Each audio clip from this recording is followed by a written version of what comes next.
morning. Today is September 12th, 2019. We're about to begin our work session. It's a little after 10 a.m. Our first item we have, we're going to hold off on a little bit just till everybody gets here, but we're going to start by standing for the pledge. Yes, I pledge allegiance To the flag of the United States of America and to the republic for which it stands, one nation, under God, indivisible, with liberty and justice for all. So we are going to start off with our advisory committee annual report. We have the Riverhead Industrial Development Agency here, so come on up. So, Laura, is it all right if there's an Eagle Scout project, and I guess there's a deadline that they need a signature by us, so I just want to present that. Can I amend the agenda to include that? It should be quick. You want to do it before this? No, no, Okay. Yes. thank you. Are they here? No, he's not here, he's in school, but Kristen is printing out the project details for all of us. Does he, just out of curiosity, does he gonna come to the meeting on Tuesday to present, or is that more of Chamber their? meeting, bagels, Nice and try. Not really, okay. He just wants us to say, yes, I'm a it's weekend project, and it's just beach grass, planting beach grass at Reed's Beach.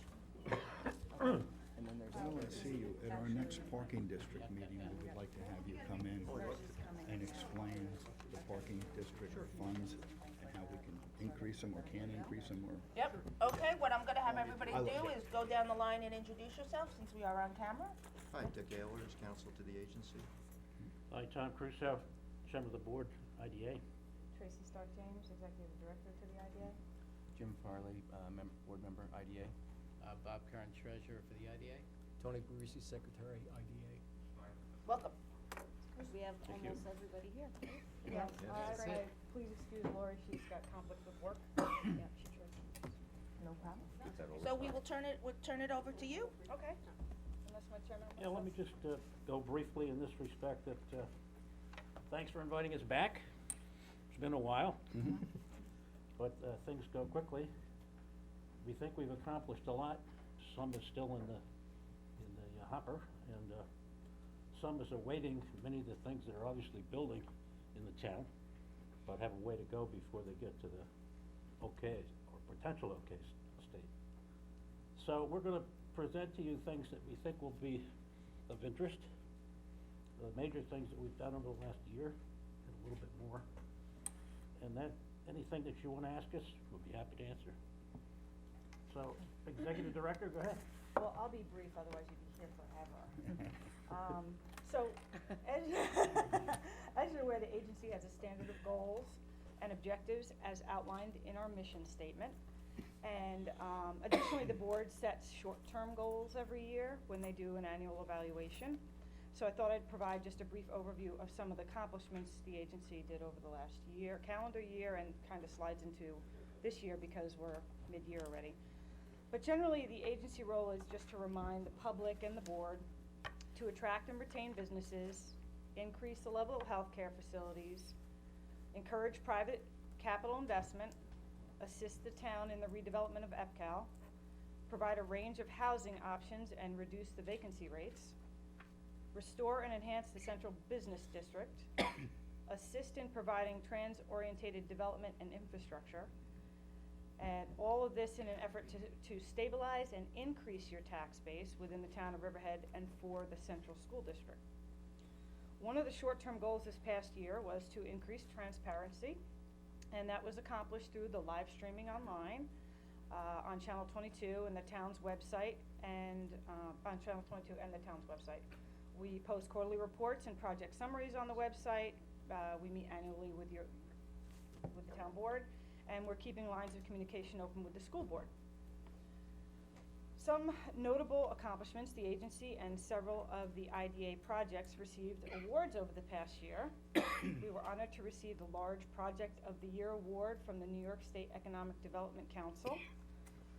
That was for the aquarium project in recognition of the positive economic impact generated in the town and its resulting acceleration of the revitalization efforts.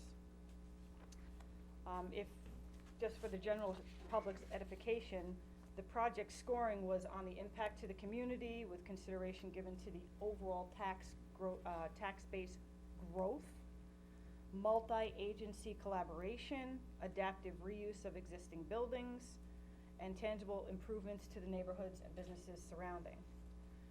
The scoring also considered project innovation and productivity, including the land acquisition, and whether it involved public-private partnerships and aligned with regional economic development strategies and environmental sustainability. Job creation and retention were also part of the criteria judged by a panel of New York State economic development peers and category experts. Riverhead IDA was also named co-awardee of the Top Smart Growth Project Award in collaboration with Georgia Green during the Long Island Business News Real Estate Awards in March. And another project of the IDA received recognition during the same award ceremony as the Top Healthcare Project on Long Island. That was the Wellbridge, also known as the Calverton Addiction Treatment Center. That's changed names a lot of times. Yeah, DBAs. So we actually closed on only 3 projects last year, which is not untypical. Calverton Addiction Treatment Center is, of course, the regionally significant project, as well as a record-breaking investment into the town through the agency. We had Twin Fork Beer and John Wesley Village. All pretty rewarding projects for the agency and our community.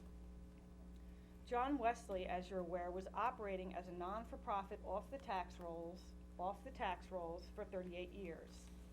We were able to assist with a refinancing structure that puts them on the tax rolls, immediately increasing the tax revenue to the community by $75,000 per year, and that only increases as time goes on. Tracy, can you just clarify, because I think a lot of people, John Wesley is separate phases. So this was just one part of the project over there? So John Wesley has there are 3 John Wesleys. I Right. think originally they were by the same groups, and then the third one was by a separate group. I think They're independent. They're affiliated organizations under interrelationships, but the one we dealt with was the first John Wesley that is the one you're speaking of. Right, I just wanted to be clear about, just so Right, people they're not all understand that one and the they're not all same, one and the really. same. They're not all by the same operators either at the Okay. moment. I think 1 and 2 are the same operators and 3 is separate Okay. at the moment. One of the most difficult but rewarding accomplishments, as you're aware of, was the retention of Island Industries. The company's already met its job projections way ahead of time, new hiring goals, and we're working to help them continue with their expansion. Our problem's infrastructure. And that was a huge save, not only by Riverhead, but by New York State. And we worked alongside of the county and the state together to retain them here. The project capital investment anticipated by the 3 closed projects during the calendar year last year was $73,358,589. So that was money that was fused into the economy here? the local- That's an anticipated, we go by the project cost and how much they're going to spend and put into the community, so that's what that number is. That creates an anticipated increased assessed value upon the completion of the projects, but many of them get assessed ahead of time, to $9,646,500. That was an increase in 1 year, when they're done, of $5,230,000. That's big. As you're aware, the agency has been working diligently with the CDA on the trans-orientated development at Railroad Avenue. We contributed financially to the study.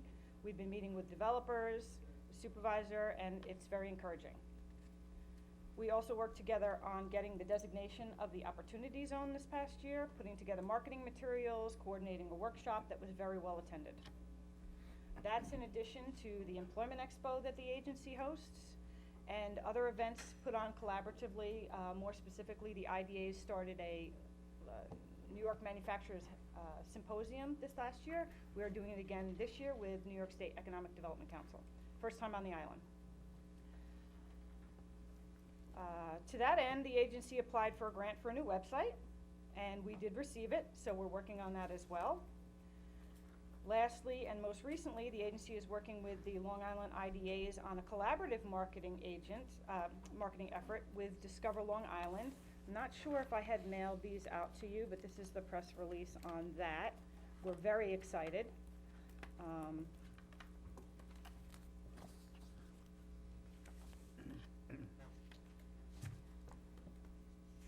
And so as you can see, many of the accomplishments further our mission and goals very closely despite our limited resources.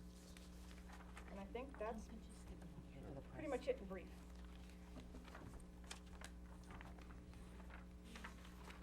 Any questions?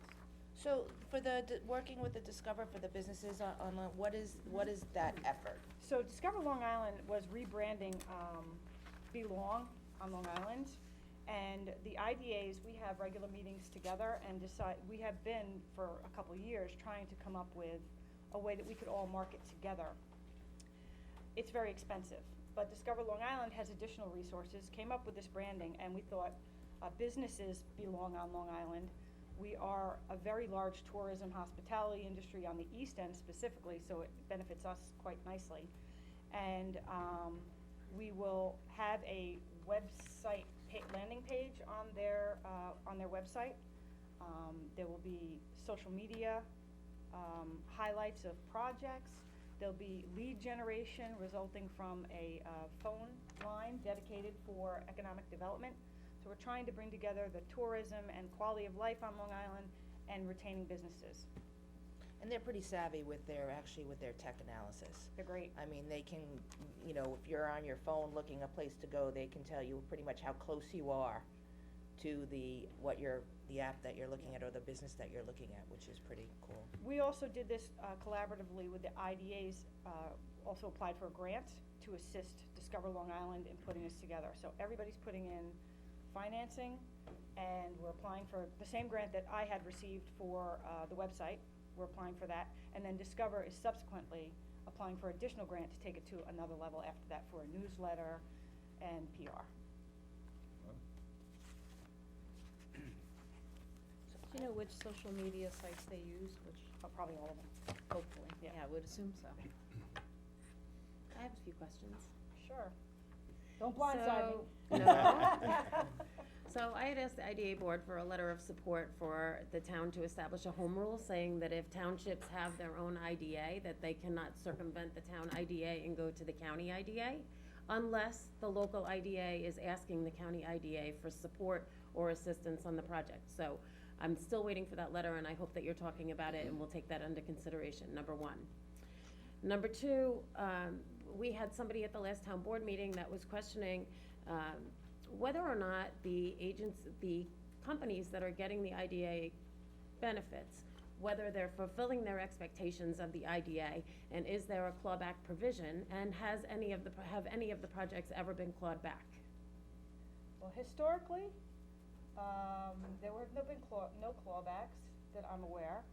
We do have clawback provisions. The provision exists, but we've not had to claw back. So when they're doing their annual reporting, Yeah. then they're showing you that they're meeting the expectations of the IDA. They're monitored, and actually, almost everybody meets their job expectations. We haven't had anybody that hasn't. Terrific. But what happens throughout the years, and as the economy changes and things change, some project will project 45 employees. The next year, they had 50, and the year after that, they have 40. So in that year that they dip below their anticipated projected employment, we send out a letter and say, hey, what happened? The letter comes back to us with an explanation. If further investigation is needed, then the board takes, further action. Okay. But typically, there's usually an answer of why things have changed. There were a few recalcitrants now and then that we have to gather together and remind them of their responsibility. As Tracy says, they eventually come through, or so far they've come up with information that makes sense as to whether they went, if they went over, we're happy, but if they didn't, there's some things that happen. Maybe it's a matter of timing, it could be a matter of changes in what they're doing, or have the expectations changed, but more or less, they're pretty good about it, and we don't really have to coax them into doing the right thing. But we have clawback provisions, and we've discussed using them if we have to. We've come close in a few cases, but things have turned out okay. What's interesting is that the gentleman that spoke his reference was that this particular company received IDA because it was a change of use and it was a startup. I think it's the And cider house that we. And he's become very successful in multiple uses. So I think his reasoning or his thought was, wow, he's getting benefits that he probably doesn't need anymore because he's so successful is what he was looking at. No, he was saying the use, that it changed. I thought he was saying that the project had changed. I think. We I had asked received- if you guys could address Yeah, that. I received a call, actually, probably from the same gentleman, but if not, this will inform everybody. There were, questions about J. King selling the property, and he sold J. King's Food Service Professionals to Cisco. He did not sell J. King's Realty, which is different, which is also the realty company that owns the property up in, off Sound Avenue. In addition, it was a co-application with City Cider House, which has not changed ownership, it remains the same, and that was a carve-out of the benefits for that portion of the building. No relation to Grapes and Greens, it was separate entities, so the project remains intact.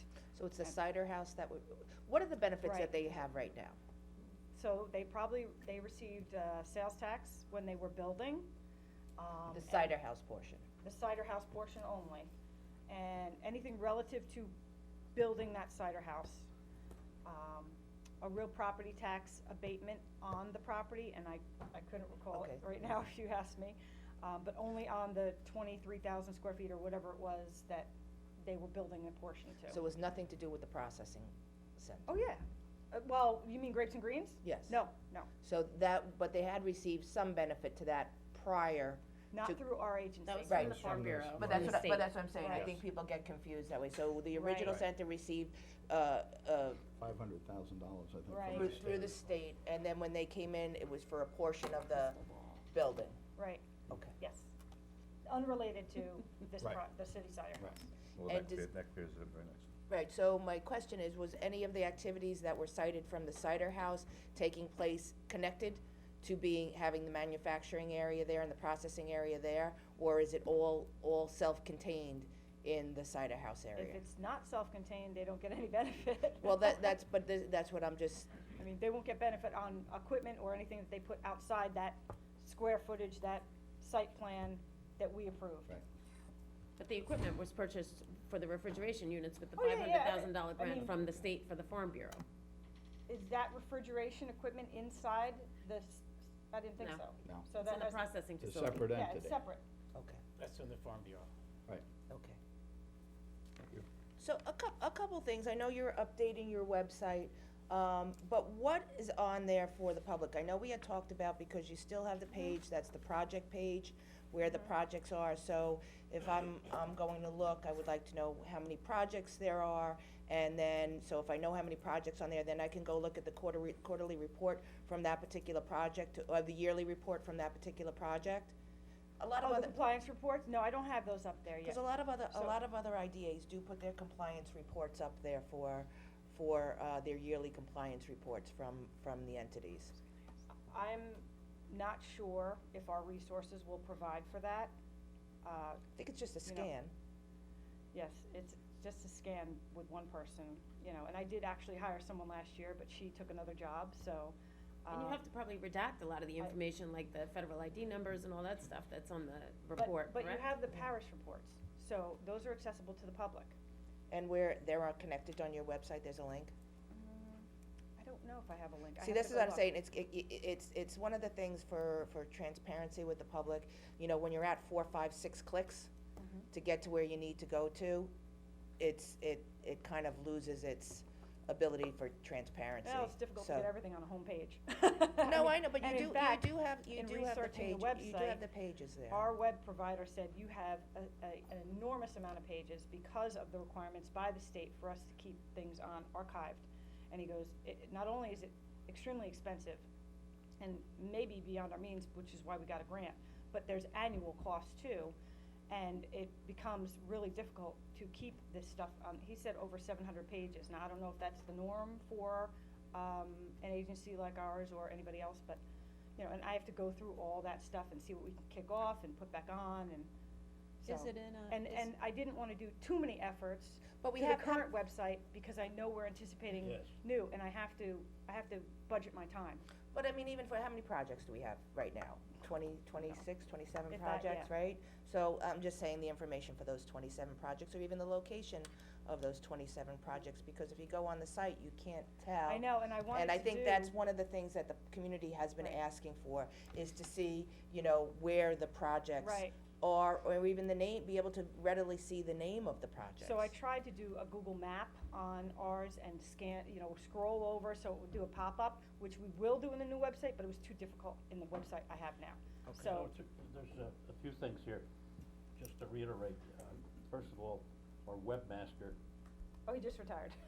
we gotta But get you a could new just one. list them Yeah, out by but- name, I mean, you can just Yeah. name an address, I mean, it's But as we simple as that on. hook up Paris to our website, so there's a link there. We'll do that. But Paris is a very difficult system to Well, maneuver, and you know That's where I was that. headed. It's extremely difficult. Yeah, that's why I'm saying, I Easily mean, misinterpreted. Right. So you gotta be careful with that one. yeah.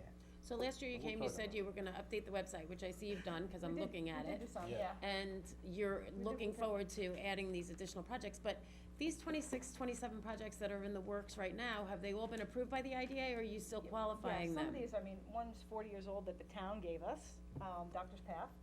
You Okay. know, so, I'm starting Are- to do the new stuff as best I can and then work back. So did all these projects qualify, or are you still Those are evaluating all them? Probably, They're approved projects. they're Yes or approved, no? they're Yes, approved they're approved. projects, yeah. Okay, so they're approved. existing. 26. But yes, but maybe 18 are real property and the others are just bonds. There's a That'd be differentiation. interesting to see on here. Thought I gave a list last year. Cause you have a project thing on the header, but even listing those projects underneath the project header as to which one is for real property, which one's for bonds, like, just, that you could Should be probably in- do. There's it should nothing be under in- projects. Yeah, I know. Well, it's just the projects, that's where the map was gonna go. And those projects on the side, you can click on them and get a brief of the project. Then But also, the only there's, projects that are listed are the three, I which know. are Yeah. Georgia Green, John Wesley, and Calverton Addiction. So I'm saying projects, like, these are here. that, right, I will ask, you know what, we need to update the website. And I didn't wanna put too much effort into this website Okay. and use my resources that I Yeah. have. If that's a priority versus doing what we're doing, Well, I think it could be done together, right? I like your idea of the map, and then you just click on the location and it has. yeah, I wanted to do a pop-up, But a if you balloon. can't get to that level at this point, just as a stopgap measure, just to list the projects. I think that's, What's your time frame for going with a new website? Well, I have one proposal already. Oh, Well, hopefully, I'll secure somebody within the next couple months and then start working on it. I have no idea how long that takes. Because it doesn't make sense to put a lot into this at Well, all when that's- you're switching everything over when time is limited. Right. Right. but it's still just, I mean, it's just the names of them and an address, Mhm. that's it. It's a simple, Well, names and addresses, that's not very difficult, but, at least Right. it's, I'd like to at get to least, the point where you can get meat off the bone. absolutely, but in Agreed. the And interim, you don't wanna put the stuff up in the there interim. that is misleading, so if they see IPA No, leave projects, it alone. right? He doesn't have a all lot this to stuff. do. I can share. She said, oh, you have 26? Well, yes, but, so, in the minds of the community, you know what that means? Oh, all these projects are getting tax abatements, and that's not true. So, can I do a list? Yes, but it's actually. But at 27 projects, you must know them by the back of your hand, that they're getting mortgage tax or, Most of them, yeah. or whatever they're getting. I mean, that's not a difficult lift. No. Thank you. I can do Thanks. everything. Yeah. Good. So the other question that I have is, I know part of the IDA's charge is, when somebody gets benefits, that they employ Riverhead people, that Yeah, use we have a Riverhead local people. labor policy. Right, so how is that, because I don't really necessarily see ads, IDA project, local labor needed, how is that presented to the community? And how do they prove to you that that is in fact what they're doing? So in the compliance reports, there is a spreadsheet where they list their vendors and their addresses and et cetera on the construction. And so I review it, but again, to the level we have available to us, I look at it and, I'll say, hey, did you use this, did you do that, but, So why don't you have- monitoring and policing them to the level that you're requesting is a lot.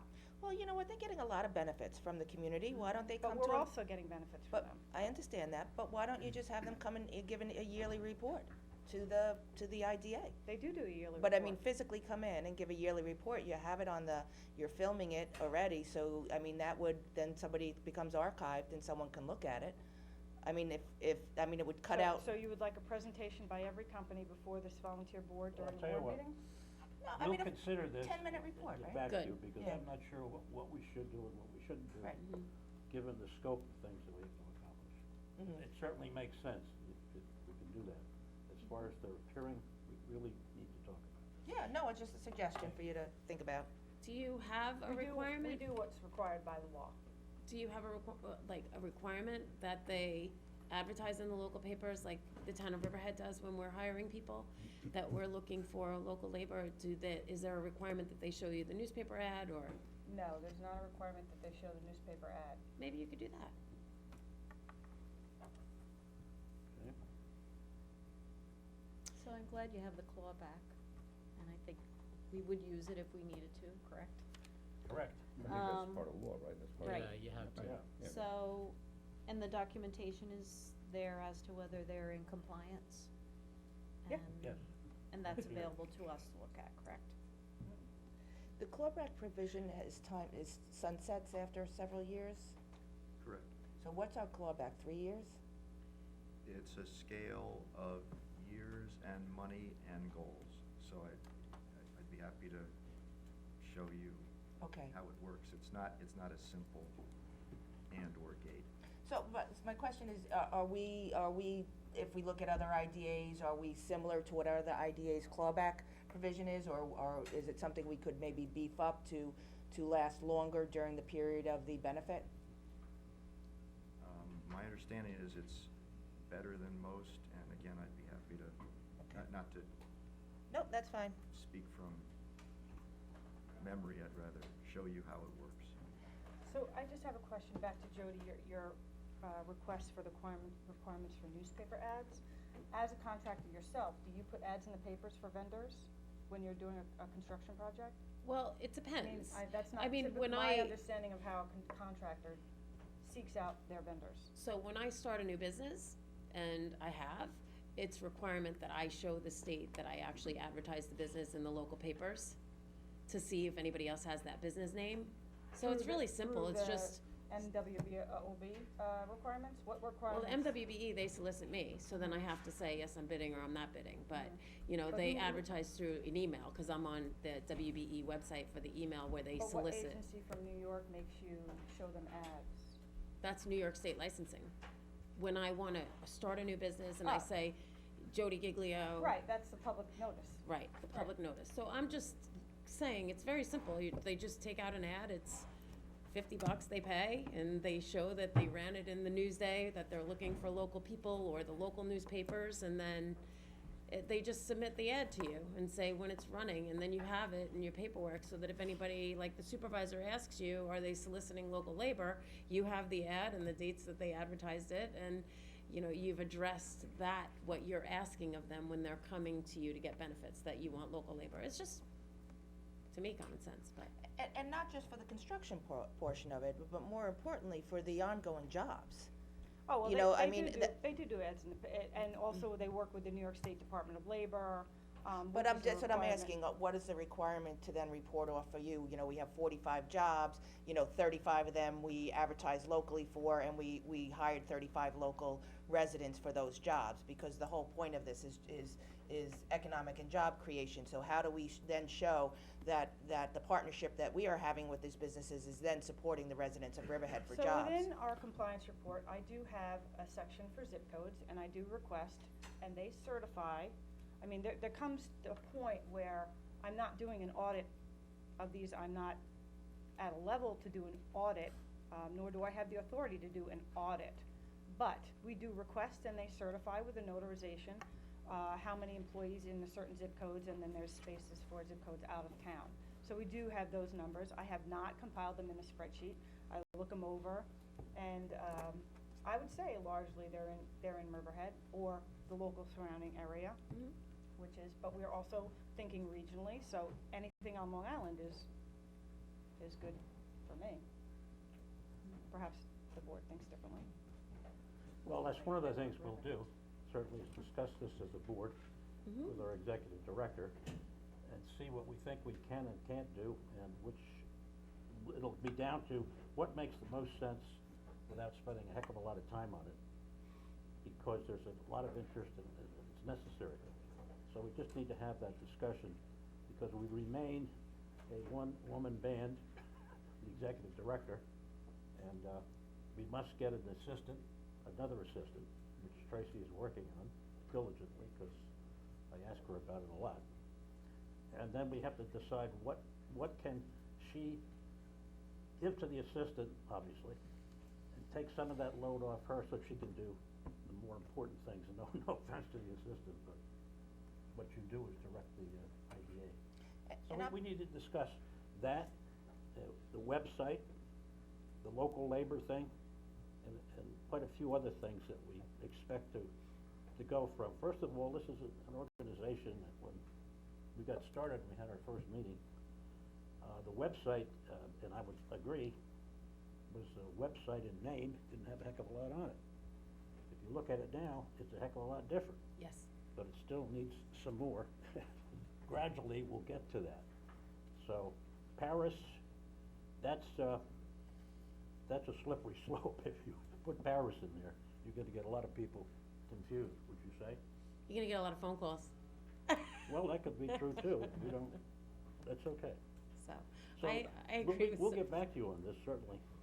Good. Because we think these are important ideas, but there's a heck of a lot to do, and the state requirements, like the one that Dick decided not to try to tell you about, the clawback provisions.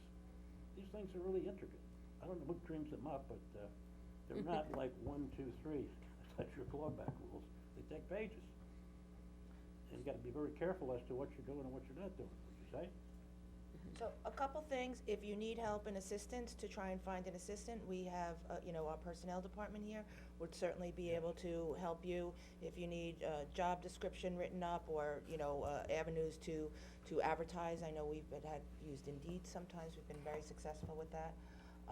One of the other things, I know you have your goals for this year coming up, but as far as the board goes and bringing in industry, have you seen any trends that are going on that you think would be pertinent in the town of Riverhead to start attracting some of these businesses, new trends that are going on, either with industry coming to Long Island or different things coming here? What do you see coming down the pike that we need to be looking at? Well, one big red flag is the wind energy initiative by the governor, and that should procure quite an interest from supplemental businesses. Had a discussion about that in the IDA coalition meeting the other day, when we're discussing what industries we should target as Long Island as a whole.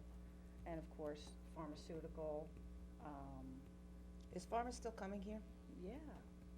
Have they made it out this far? Have they made it much past Suffolk County line? I've courted a couple, but not really yet. But we don't, in all fairness, we don't have the industrial infrastructure. We don't have enough industrial property. Yet. So, Yes. that being said, we do have a lot of vacant buildings on 58, we do have property around. What do you see over the next 6 months as being targeted areas for the town to try and help attract? Well, as you're aware, the agency tried to steer away from 58 because that was retail destination. So unless it was something specific, not in the area, blighted and vacant for a long time. But I think you guys are on the right track in that you're seeking, you may be picturing infrastructure in the world globally is shrinking due to technology. So what are we gonna do with those buildings? And I think you have some ideas. We're that- looking to update the master plan, but I think everybody, think they all co-join, so that's where I'm kind of saying as we go forward with that, I think that it's gonna be, a charge of you guys to start looking around and being able to have input into that As far as changing the zoning? Well, as far as what it is that you feel the next, 5 years, 7 years of growth potential growth is gonna be on Long Island for job creation. So, and what is the market possibly telling us? so that when we go through and start looking at the upgrade for the master plan, that we have that information available, and we know what we're looking at, and we know, what size space people need and what kind of access people need and things like that, because, that's exactly what it is, what our infrastructure is gonna be, what our buildings are gonna look like. But you guys have the pulse on that, and I think it would be important to be able to give us that feedback. Certainly, it'd be great to look at trends and reuse of buildings, since we have all of those big We love buildings reuse. along 58, and that would be a place that I would wanna see tax benefits go to, the reuse of those buildings. I just want to thank the volunteers and Tracy for the daunting task that you have. I will tell you that 4 years ago, when I first came on the board, I had a bit of a different opinion of the IDA and what they've done and what they should do. But knowing much more about it now, and each presentation certainly helped, and you've been very helpful in explaining things. I really appreciate the work that you do. It's not an easy job, and the common folk are constantly saying, well, we give everything away, without looking at the big picture, and the big picture is what we're bringing in for tax base when there's nothing there to begin with. So anything you get is a positive. Right. And learn to be patient, because some of them, if it's a 10-year term, it's a 10-year term, and let's see what happens at the 10 years, but we're still almost always going to be better off than we were prior to that business opportunity coming in. That's a goal. Correct. So Thank I've you. learned to appreciate it, and we're hoping very much that you're gonna be very active with EPCAL in the near future, and because if any place needs IDA benefits, it will be that for startup companies and technology and high-paying jobs. This is what the IDA is about, and I thank you for that. Thank you. Give you some thoughts which are similar to these that we're already thinking about, trying to decide what to do first, and not as a single entity. This works best, as you well know, as the town board, but you have to get all of your marbles together and get them to work together. And one of the things that I was very happy to see is this organization, the IDA, and the community development. Dawn and Tracy work extremely well together, and it just leverages what you're trying to do. So that's a really good thing. Yes, 58, we're definitely gonna have to do something about. Yes, we're gonna have to finish off EPCAL. Right now, some things are on hold for reasons we already know. And then, there's also the transit-oriented building, which is pretty much the Second Street Railroad area that we should be doing something about. Right. That's on our drawing board. Well, we are doing we're actually in the process. Last year, we did get a CFA grant for that over there, so we have contracted with someone so Yeah. that they are in the process I was about of ready to starting go to the that one. strategic plan for that. Correct, so all of these things continue to work together. We've got one of our own board members who's the co-chair, is that correct, of the Downtown Revitalization Committee? So we're very happy that we have that, because that gives us the in for our own input that can help everybody in this town do that thing right. You're right. And I don't think there's as much concern in the community anymore. I think televising the meetings has been helpful. I think Good. people watch it and they have a sense of what's happening. But as far as volunteers, we're happy that so many of you were able to come this morning. It's great to have you all here, and I didn't know if anybody else had some ideas or thoughts or direction that you wanna see the IDA go in at some point that you wanted to bring up this morning, since you took the time to come here. Even though Tracy did a great job. I think it's been, everything that's been said needed to be said. I just know from looking at things on a national level, we need to get in with technology. And, so anything that can happen on a technological level with EPCAL is gonna be necessary for this community and the island. I think all over, Absolutely. all over. Well, it is all over, and that is the point. There are places that, when they get that opportunity, they seize it and they're running with it.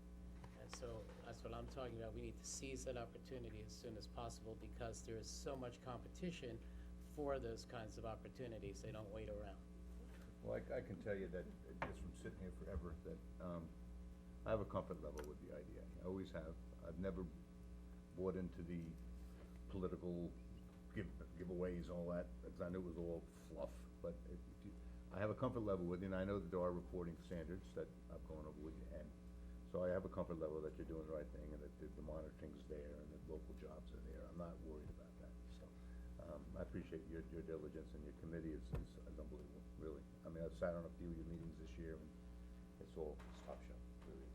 Well, it's great when all the committees, I know you're from the chamber, you're from downtown, and the downtown committee, they're looking at the health and wellness, industry, which is a fast-growing industry. I didn't know if you wanted to touch on that a little It's bit more this morning. Janice's song than mine, actually, but, We'll yeah. all wind up in a Well, it's a mental health billion-dollar party. business. Well, yeah, I mean, it's a very big business as well. Perhaps that can be accommodated as well, depending upon how things pan out. Yeah. But my comment goes more to the, as the new member of the board, my comment goes more to the mechanics. And it's, I think all the ideas everyone here has about websites and transparency and all these things are great.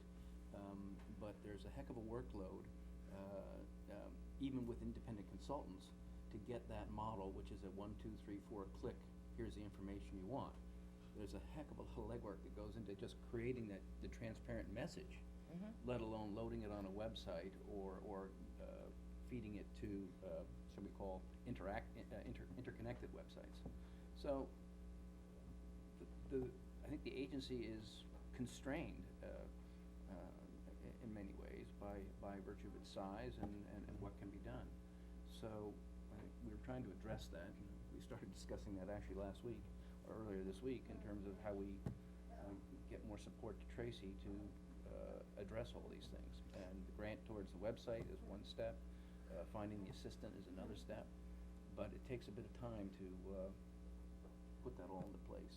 But they're all good ideas, and all ideas should be funneled in, and, then we can see what we can do with it. So But you've made great One strides other, already. Go ahead. No, go ahead. I think, and I try to build consensus, I may or may not have it, I haven't really twisted anybody's arm, but I think that, we need to look very strongly at assisted living housing here Oh, in yeah. the town of Absolutely. Woodbury. We've been close, but not really close, years ago, and, it's time to really think about that. And it may very well fit into one of the other items we're talking about. I agree. Such as 58 or that type of thing. Yep. Absolutely. But like I said, I think if we get some of that input and you we guys get it done, start we'll be to looking at- prepare a little bit, for the update, I think it'll be important. Sure. But I just wanna thank all of you guys, thank you all for your time, Me thank too. you, Tracy.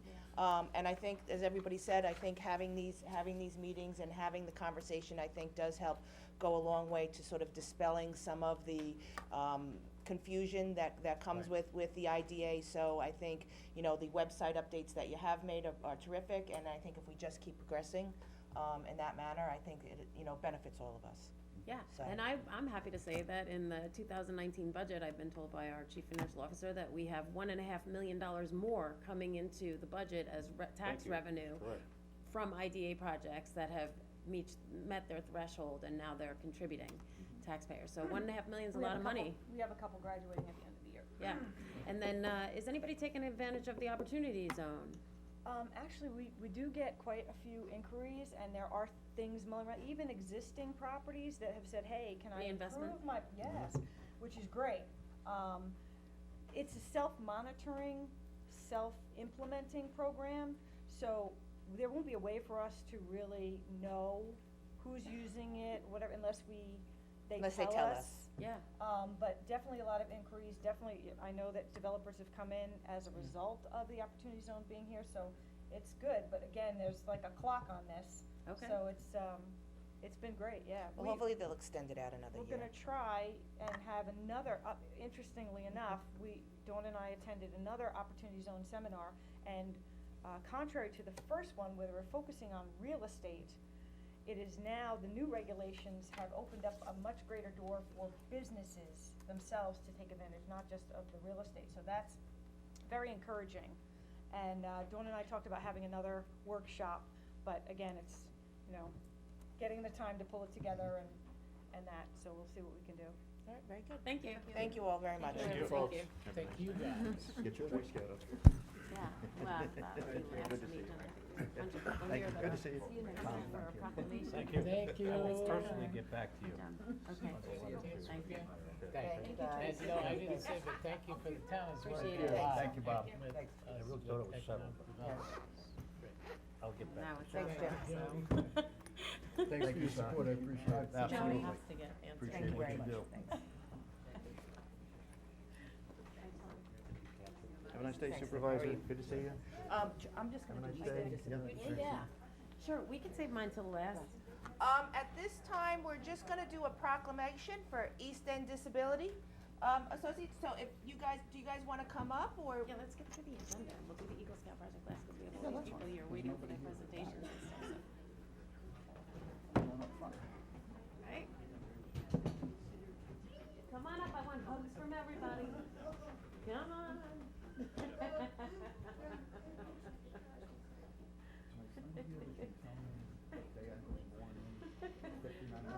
Yep, there he is. Do you guys wanna come up and over here? Come in over here, guys. We're gonna do a big picture. Hey, how are you? How's everything? There he is. Good morning. Hi, how are you? How are you? Hi, how are you? Good morning. Good morning. Everybody can get Hello. You don't wanna help me, I'm sick. No, I don't. How are you? Hello, good morning.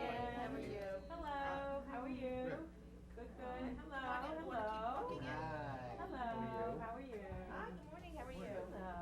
Hi, good morning. You guys working on the show? Hello, how are you? Good morning. Hi. Are you John? Hi, I'm Molly. Hello. How are you? Hello. Molly Smith from the.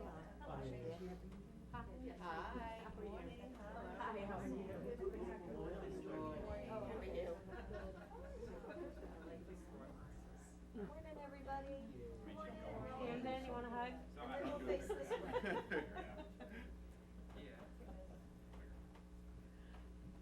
Aren't we lucky to have such a big crowd? Good morning, everybody. Good morning. Maybe you guys, when we do a picture, maybe you guys in the back might want to share. So you guys are here this morning because we're actually honoring all of the people that work with you every day. Okay, so we're gonna give them a proclamation. Do you wanna take a picture first, or you want me to read the proclamation first? Sure. Picture first, everybody? Okay, let's do that. Gather around, turn around, face the camera. My birthday guy. You gotta face the camera. If you can't see it, it can't see you. Everybody in the back, stand up.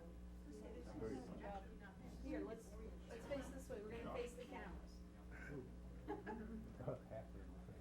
Hard to figure out which one to look at, right?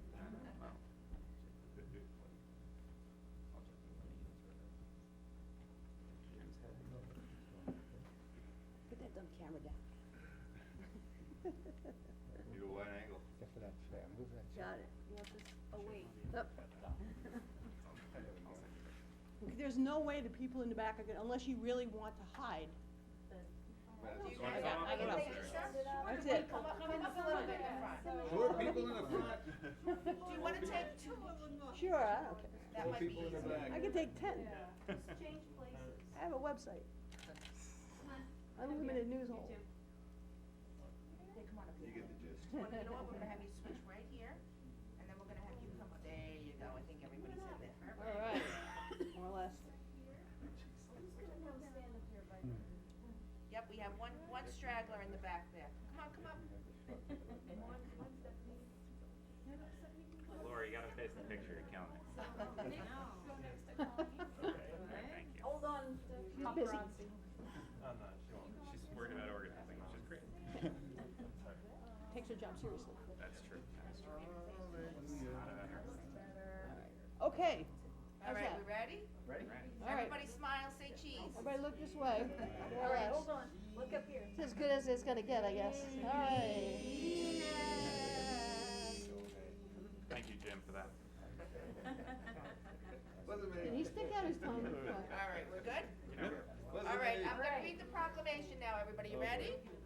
So Direct Support Professional Recognition Week is September 8th to the 14th, so that's all the people that work with you guys. Where it is both fitting and proper that the town board and all citizens of the town of Riverhead join East End Disability Associates in honoring those who have gone above and beyond, and whereas a direct support professional provides essential support to help keep an individual with disabilities connected to their family and community, to live meaningful, successful lives, and to avoid costly institutional care. And whereas direct support workers, direct care workers, personal assistants, personal attendants, in-home support workers, and paraprofessionals are the primary providers of publicly funded long-term support and services for millions of individuals with mental health issues and disabilities. Whereas direct support professionals are vital to the life experience of many people with disabilities in the town of Riverhead and are often the difference between community participation and isolation. Whereas DSPs must build a close, trusting relationship with individuals and assist with their most intimate needs on a daily basis, they provide a broad range of services, including preparations of meals, help with medications, personal hygiene, mobility, transportation, and general daily assistance. And whereas the work of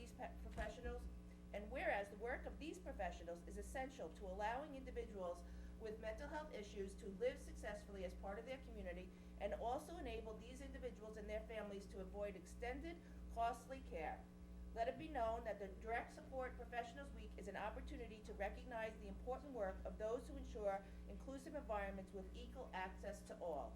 Therefore, I, along with the town board, do hereby proclaim the week of September 8th through 14th as Direct Support Professional Recognition Week in the town of Riverhead. So. Yay! So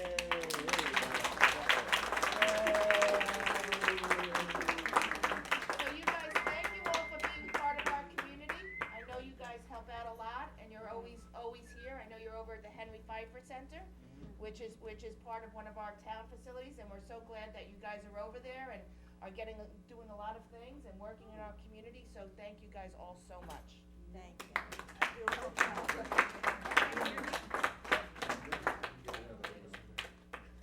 Do you guys wanna hold this? Yep, come on up here, you can put it. Oh, another picture. Hold both of them. Two hands. Wow, what a group. A lot of people. Look at the camera. What's your position? 48 years. Get those pearly whites out there, right? Smiling away.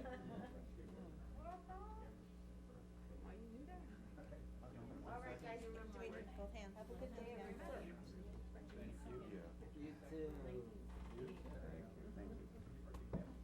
All right, guys, thank you very much for coming in today. Thank you. Guys, John, Thank you, everybody.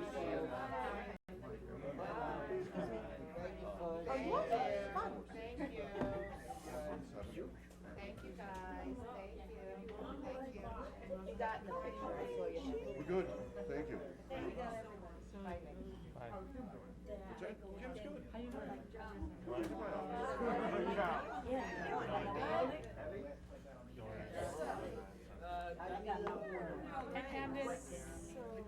How are you? Bye, sir. What's that? So my guys, go to the back row, okay? I love it. Oh, good. I'm going to let you in. Yes. Good luck with the show. Thank you, thank you. Thank you.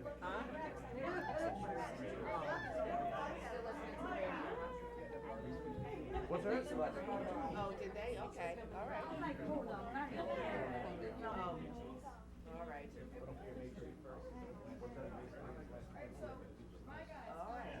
Thank you. Oh, I know. Thank you, bye-bye now. For everyone, though. Thank you. Thank you very much. Show you. Thank you.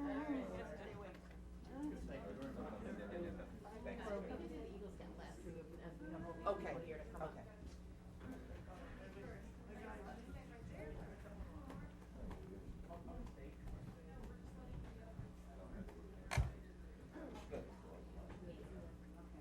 All right, well, they're heading out. We'll start with our next item, which is a special permit, 331 East Main Street, so. Yay!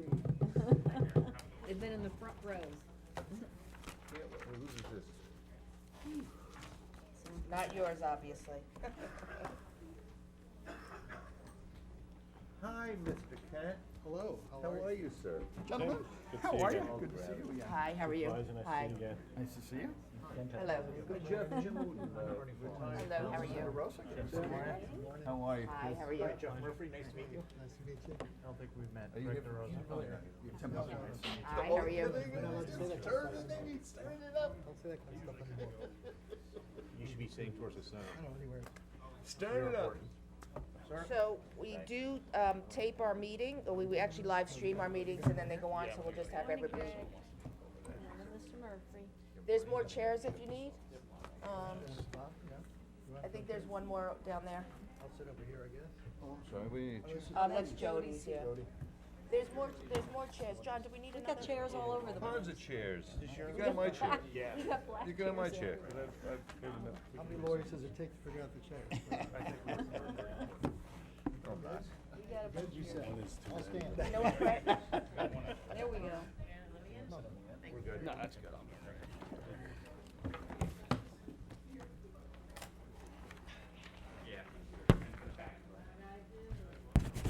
Have somebody else? Oh, that's gonna be Greg. Oh, no, Greg is. Yeah. Wakes him up. How are you? Good to see you. Jody? How are you? All right, I'm going to start right here. If everybody could just introduce themselves, the camera's all around, so. Sure, Bobby Walsh, I'm with G2D Development. We are proposing the project. Chris Kent from Farrell Fritz, the applicant's attorney. Great. Direction of GCP Development. Greg Bergman, Town of Riverhead Planning Department. Dan Pedersen, Laurel Group, Civil Engineer. Drew Valeri, from Stonefield Engineering, we're the traffic engineering project. Both are young. Right? Jefferson Murphy. Jeff Murphy, Planning Department. All right. So I'll kick it off. I'll introduce the application. We are reviewing a special permit application as well as a site plan application to construct a 4-story, approximately 58-foot tall residential apartment building in downtown Riverhead, consisting of 36 dwelling units. They're split between 1 and 2 bedroom residential units on floors 2 through 4.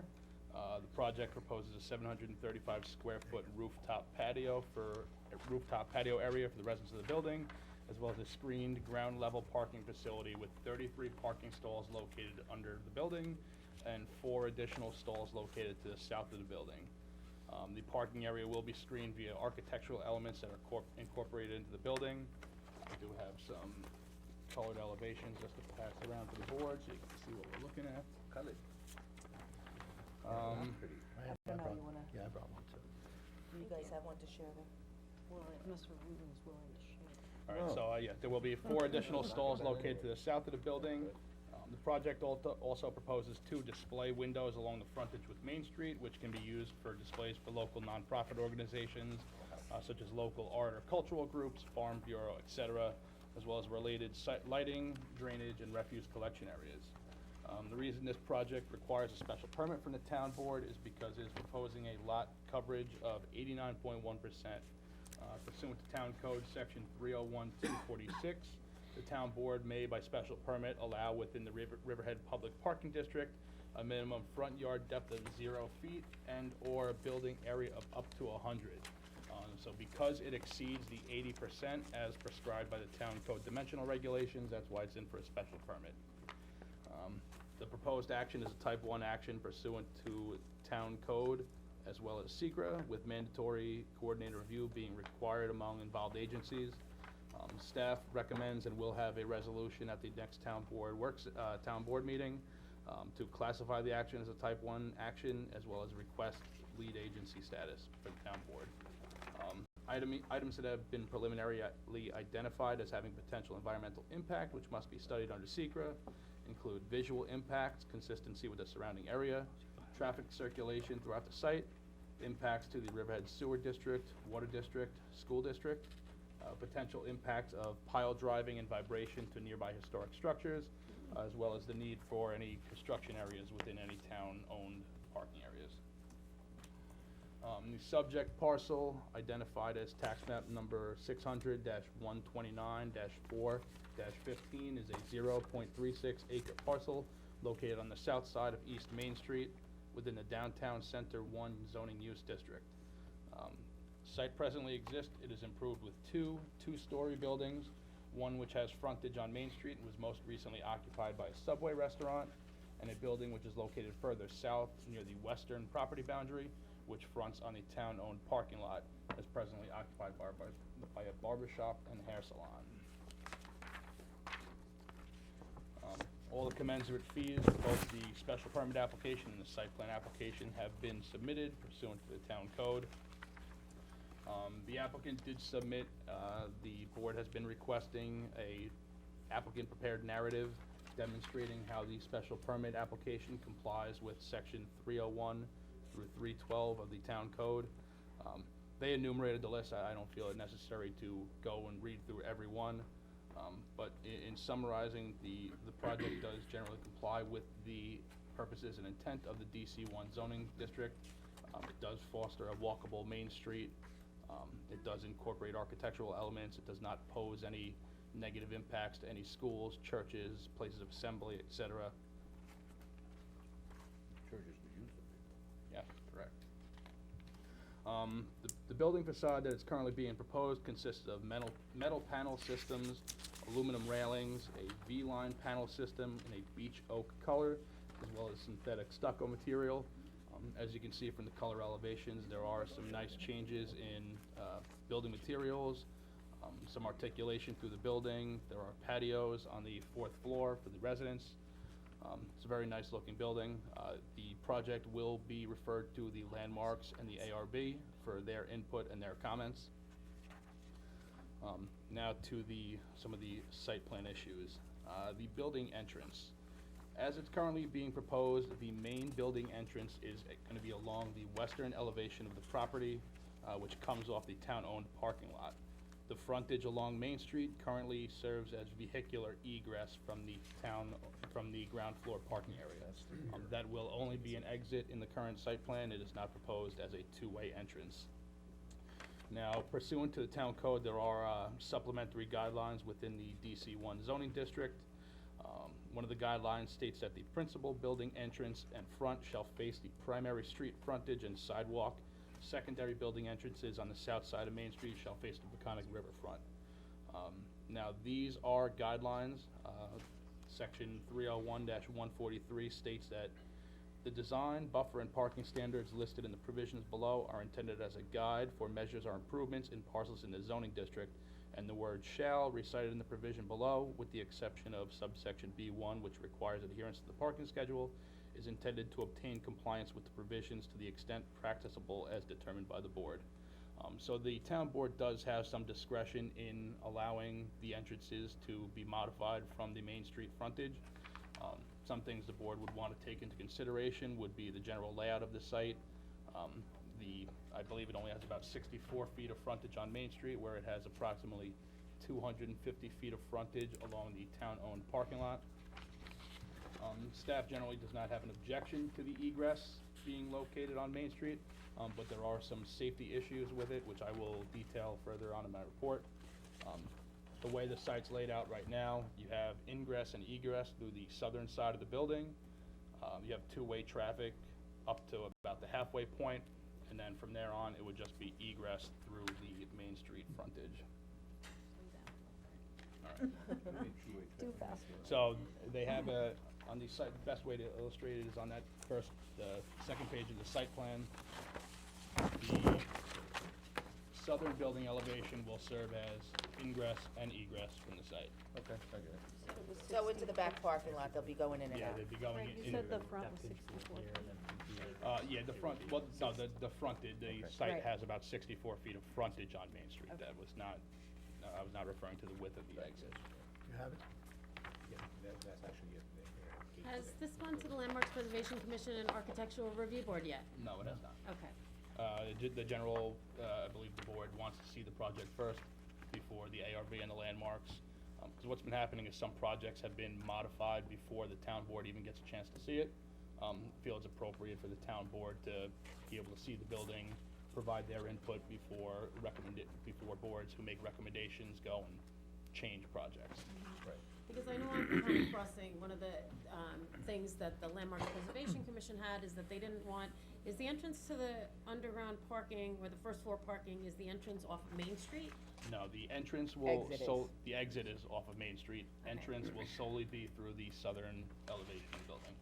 Because I know that they wanted something on Main Street, the Landmarks Preservation Commission did, that had some sort of art, exhibit space, which is what Peconic Crossing has. They didn't wanna see just the whole face of the building on the first floor, just an exit of a parking lot. They wanted to see some art exhibit space and other things like that, so. It has to be We have that. 75%, has to be transparent? on the- There is a I believe requirement for windows, but they are proposing a display area along the frontage of Main Street, and which will wrap around along the western elevation. So that would be here, Right. Wrapping around Yeah. the corner there, Yep, it will be and on on, the eastern side of the building too, not wrapping around on the eastern side. just so all one here with these. Well, not all the way, but just to the edge of the brick Just there, here. yeah. And on the left. Do you wanna go through the whole report and then we can talk about it in total?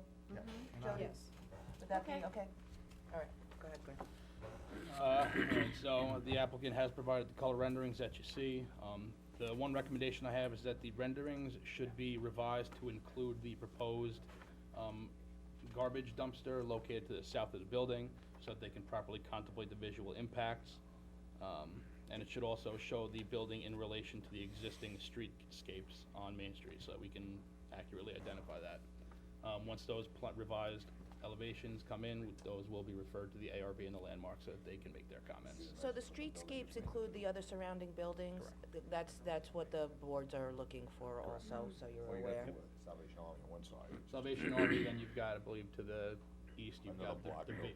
The coin and cash shop. the vape store, and then you've got the gas station, so, I guess they just look like to, fairly nice, but yeah, just like to see a total, total you're view of the sandwiched site. between two block buildings. Correct. really. You looking for the, streetscape only on the south side of Main Street, or are you looking for something, that should? They asked for the buildings in total. Okay, both sides of the street, Well, they wanna see how it all fits together. correct. I just wanted to make sure that you wanted both streetscapes. Yeah. What was the FAR on this? I believe Less it's than 2. 2.5. Less than 2.5, right? Maximum permitted by the town code is 4.0, so they are well below the permitted FAR. Well, I know there's 3 floors of apartments, and then there's parking garage on the first floor, but there are some retail space on the very front? No, there is no retail space. What's that? Space for artists to display Oh, artists. and local nonprofits. There's display areas, and glass windows display areas. It's these areas here. All right, Greg, go ahead, so that we can get, and then we'll. So the go review subject everything. site is located within the Riverhead Parking District, and as such, they are not required by town code to provide parking for the proposed use. However, the site plan does propose a ground level parking garage, which consists of 33 parking stalls underneath the building, and an additional 4 stalls located directly to the south of the building, between the building and the proposed dumpster enclosure. The proposed parking spaces are 8.5 by 19 feet under the building, and 8.5 by 18.8 feet on the stalls to the south of the building.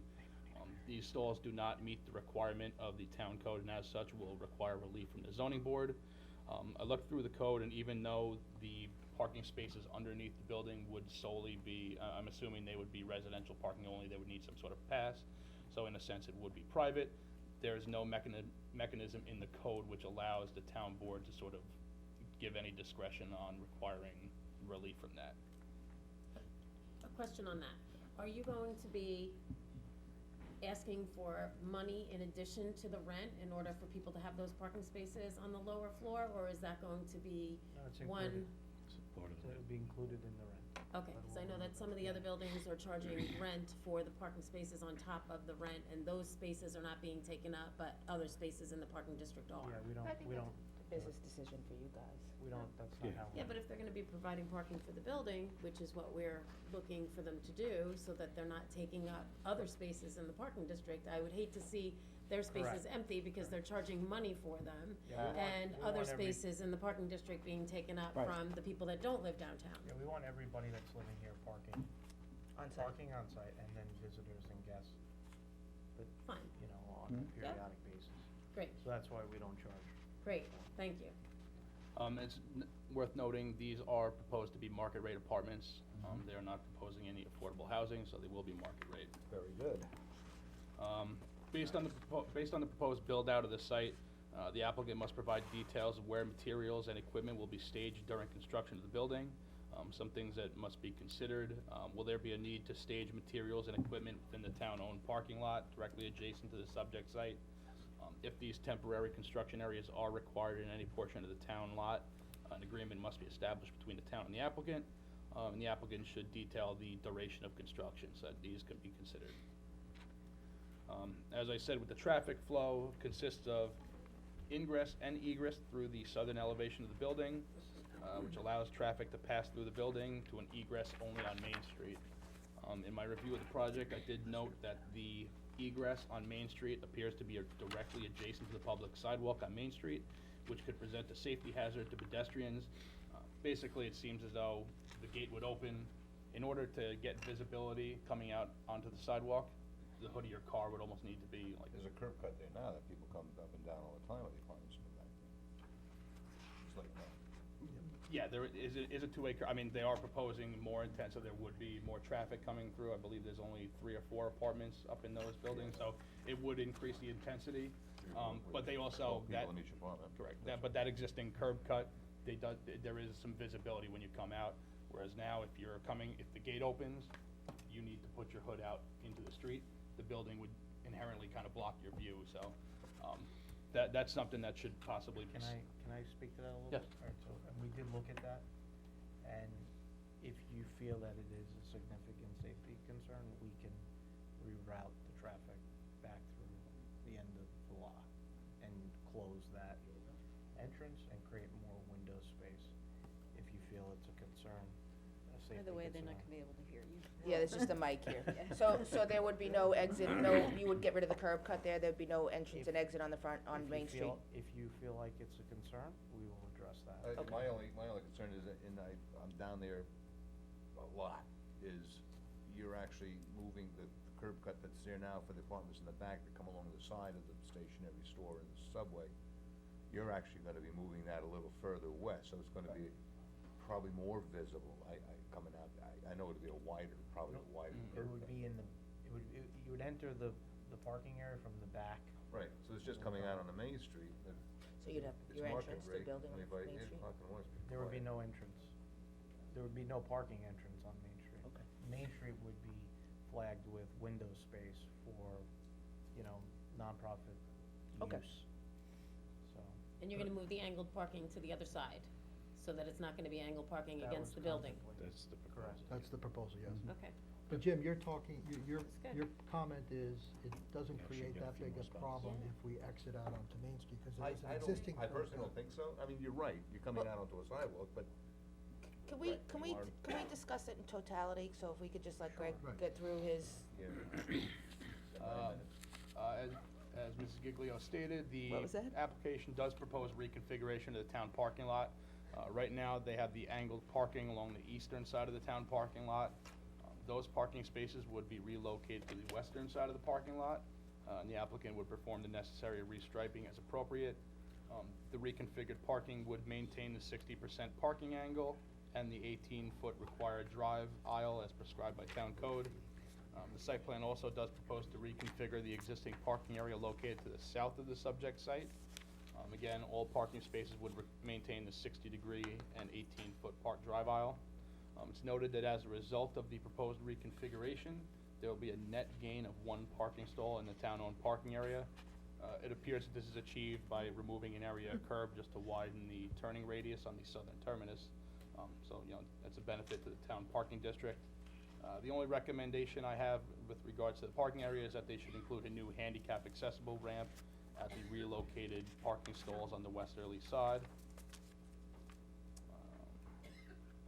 As I said, there is rooftop access, which will be accessible to residents of the building.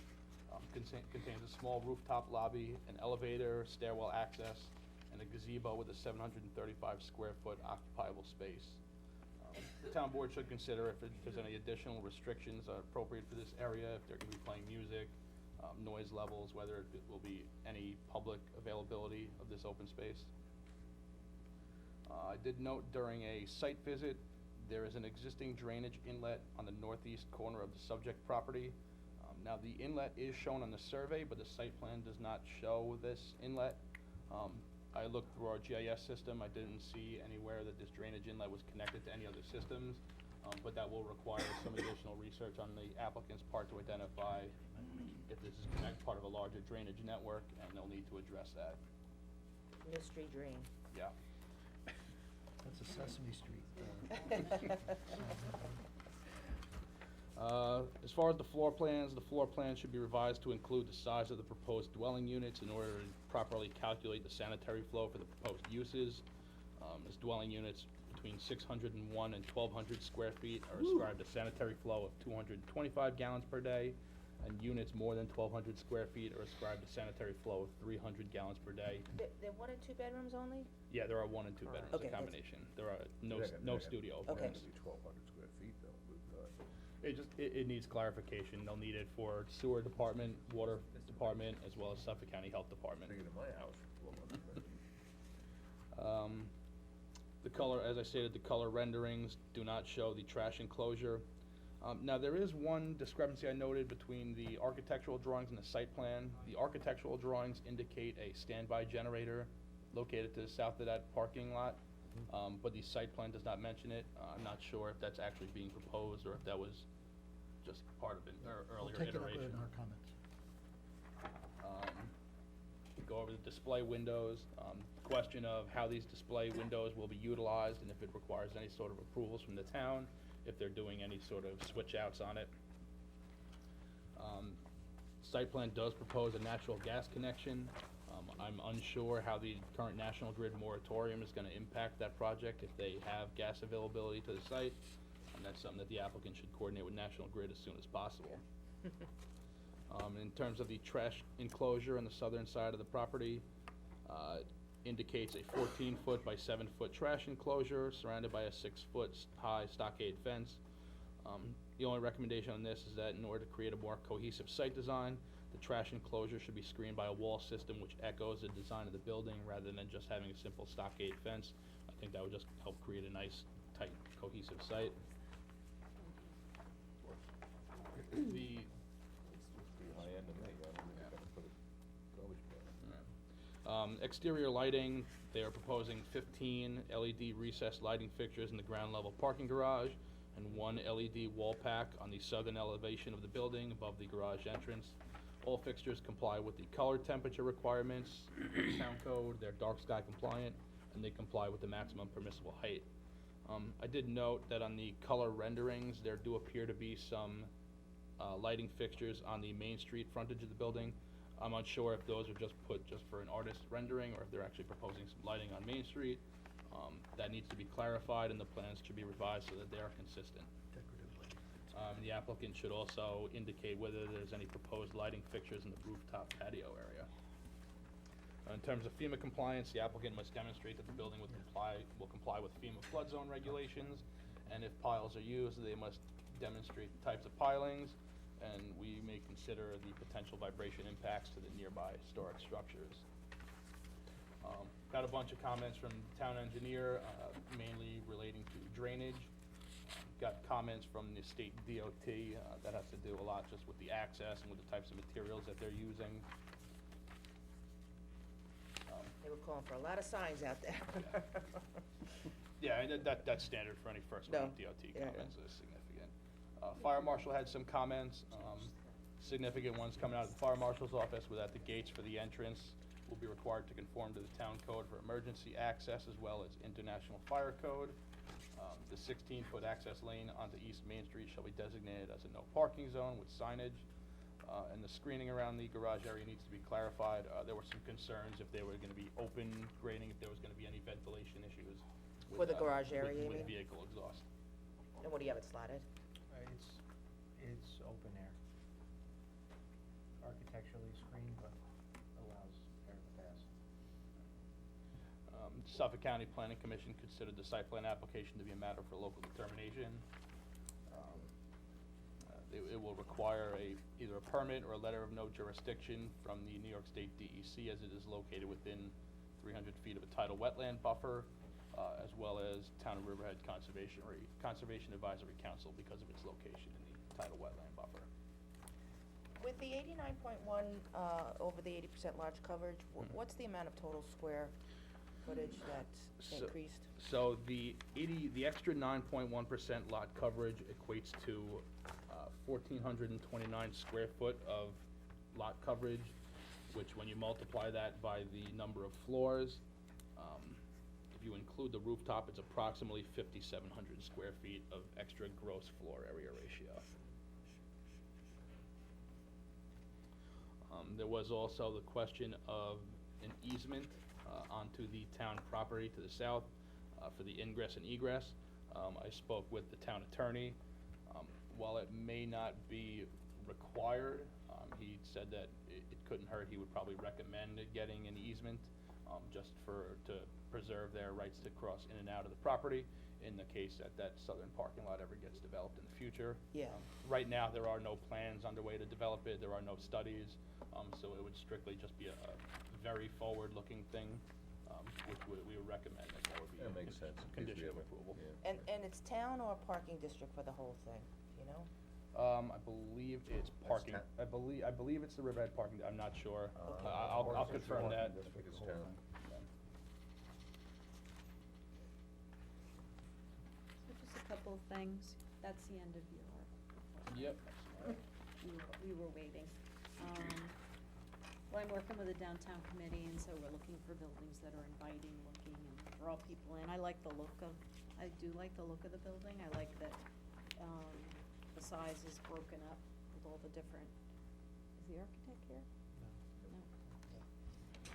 Like But seagulls. on the part where you have the display areas, the art, one thing I don't like about the Conifer building is that they have they have an artist area where people display things, but you don't even notice it.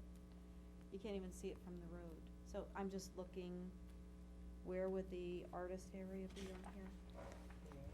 The glass That's what I area. thought. Here, wrapping around, kind of in there. Just always as well as looking on the for east any side. way that the front Yeah, the sort of visual. draws the eye in, So we makes have a two- more we have two- interesting look.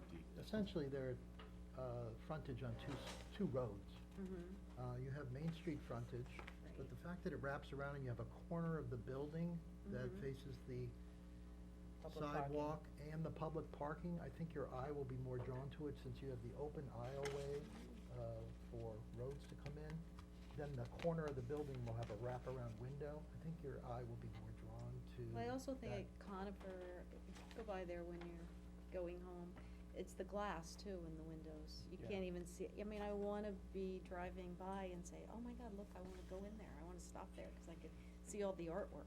Plus at So it night- looks like these are shadow boxes. So whereas on Pecona Crossing, it's one big room, so you have to look through the room 30 feet in order to see the art on the wall. These appear to be shadow boxes, where they're only Right, 2 to 3 feet in depth, so the art would be right on that wall, 2 to 3 feet, right off the Yeah, face of the a little building. less than 4 feet, I think it is. Okay. And they'll also be illuminated at night, so when you're driving by Okay. at night, you'll be able to see into the store, into those boxes and see what's displayed. Well, I mean, the idea is that you wanna, see the beauty of it, and that's what I don't like about that building, which supposedly they're going to fix that.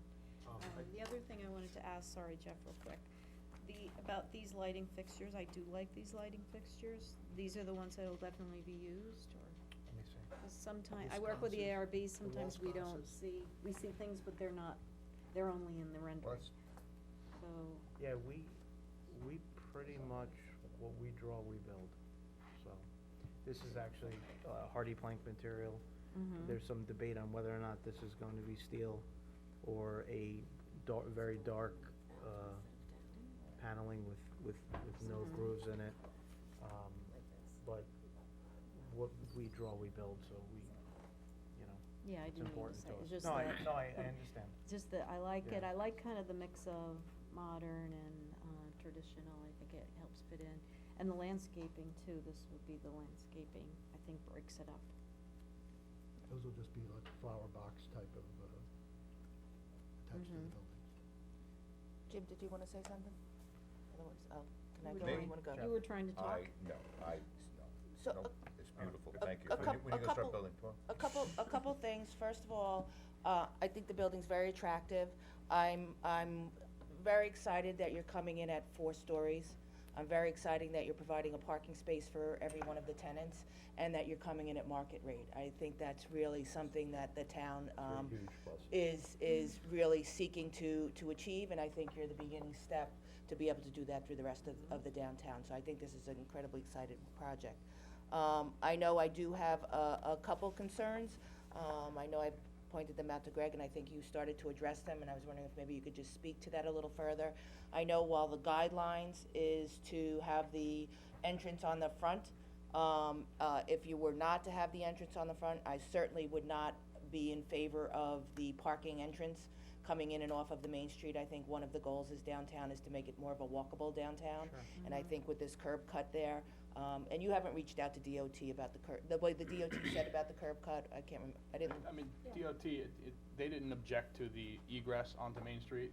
You know, they had a lot of technical comments, but they didn't have any apprehensions to having an egress onto Main Street. So, just your thoughts on how you're looking to address that? I think it makes the curb appeal of the project nicer if there's no exit onto Main Street. So it's something. You mean the car exit? Correct. Yeah. It's something that we have to consider with the fire marshal and make sure that that is compliant. But if we can do that, we are certainly going to do that because, as you were describing a moment ago, it also will allow us to make a whole band of glass on Main Street where you could really get the appearance of a real frontage there. The back of the space will be amenity space and storage space for the residential, so it's not going to add additional cars or demand. But the front can be used for, whatever local need. And there's a one-way street there pretty much that goes in. Yes, So one way, it's it's one-way street. So Yeah, we looked right. at it this week in preparation for this meeting, and it was something that we contemplated and thought that could be achieved. Good. That is good Especially news. if you feel it's a safety. Yeah, this concern. location actually gets a lot of foot traffic already. Yes. It's good. Because a lot of people come from the aquarium. That's what I was gonna say, Trying to bunch of walk art space. downtown and look for places for lunch. Kind of crossing it. So, this Jim, is, before it you would be a leave- definite safety issue. Before you leave, I just wanna let you know that additional parking space we're adding, we're gonna put a Jim Wooten Good, parking space. 'cause I want the upstairs So, two-bedroom it's gonna be apartment. good parking for Jim Wooten. And I want the ribbon cutting in that upstairs, that terrace, but I won't be in office then, but. And just with the additional, asking for the additional, lot coverage, what is some of the sidewalks we have tend to be, a little on the, thin side? What is the actual footage from, edge of building to, street, the curb? That's Dan. 5 feet? You have it? Is it 5 feet then? From the, no, it's base of the building to the street. It's right here, it's, yeah, it's right on. Yeah. It's like, I'm sorry? It's gotta be more than 5 feet. I believe it's 5.5. Yeah. From the building to the face of curb, Yeah. it's probably about 10 feet. Okay. Oh, you mean on Main I thought you Street? were talking Yeah. about the- I thought you were talking about the actual sidewalk itself. On Main Street, because in some of the other buildings that are being constructed, it's, for the walkability, you need to have, especially if you're coming from the, past the aquarium and we're tracking people down that way, if it's too Right. narrow, so 10 feet is the. About 10 feet, yeah. 10 feet, okay. And when you come to landmarks and ARB, you'll bring samples of the, Materials. we'll start looking at that early. So it's 5.5 feet from the property line to the face of the building on the first floor? No, that, I missed, I was looking at the sidewalk on the western side of the building. As I stated, from the building front to the curb, it looks about 10 feet. On Main Street. Right, so the right-of-way then, I'm just wondering, like, from the property line, from your property line, how far is the building set back, or is it right on the property line?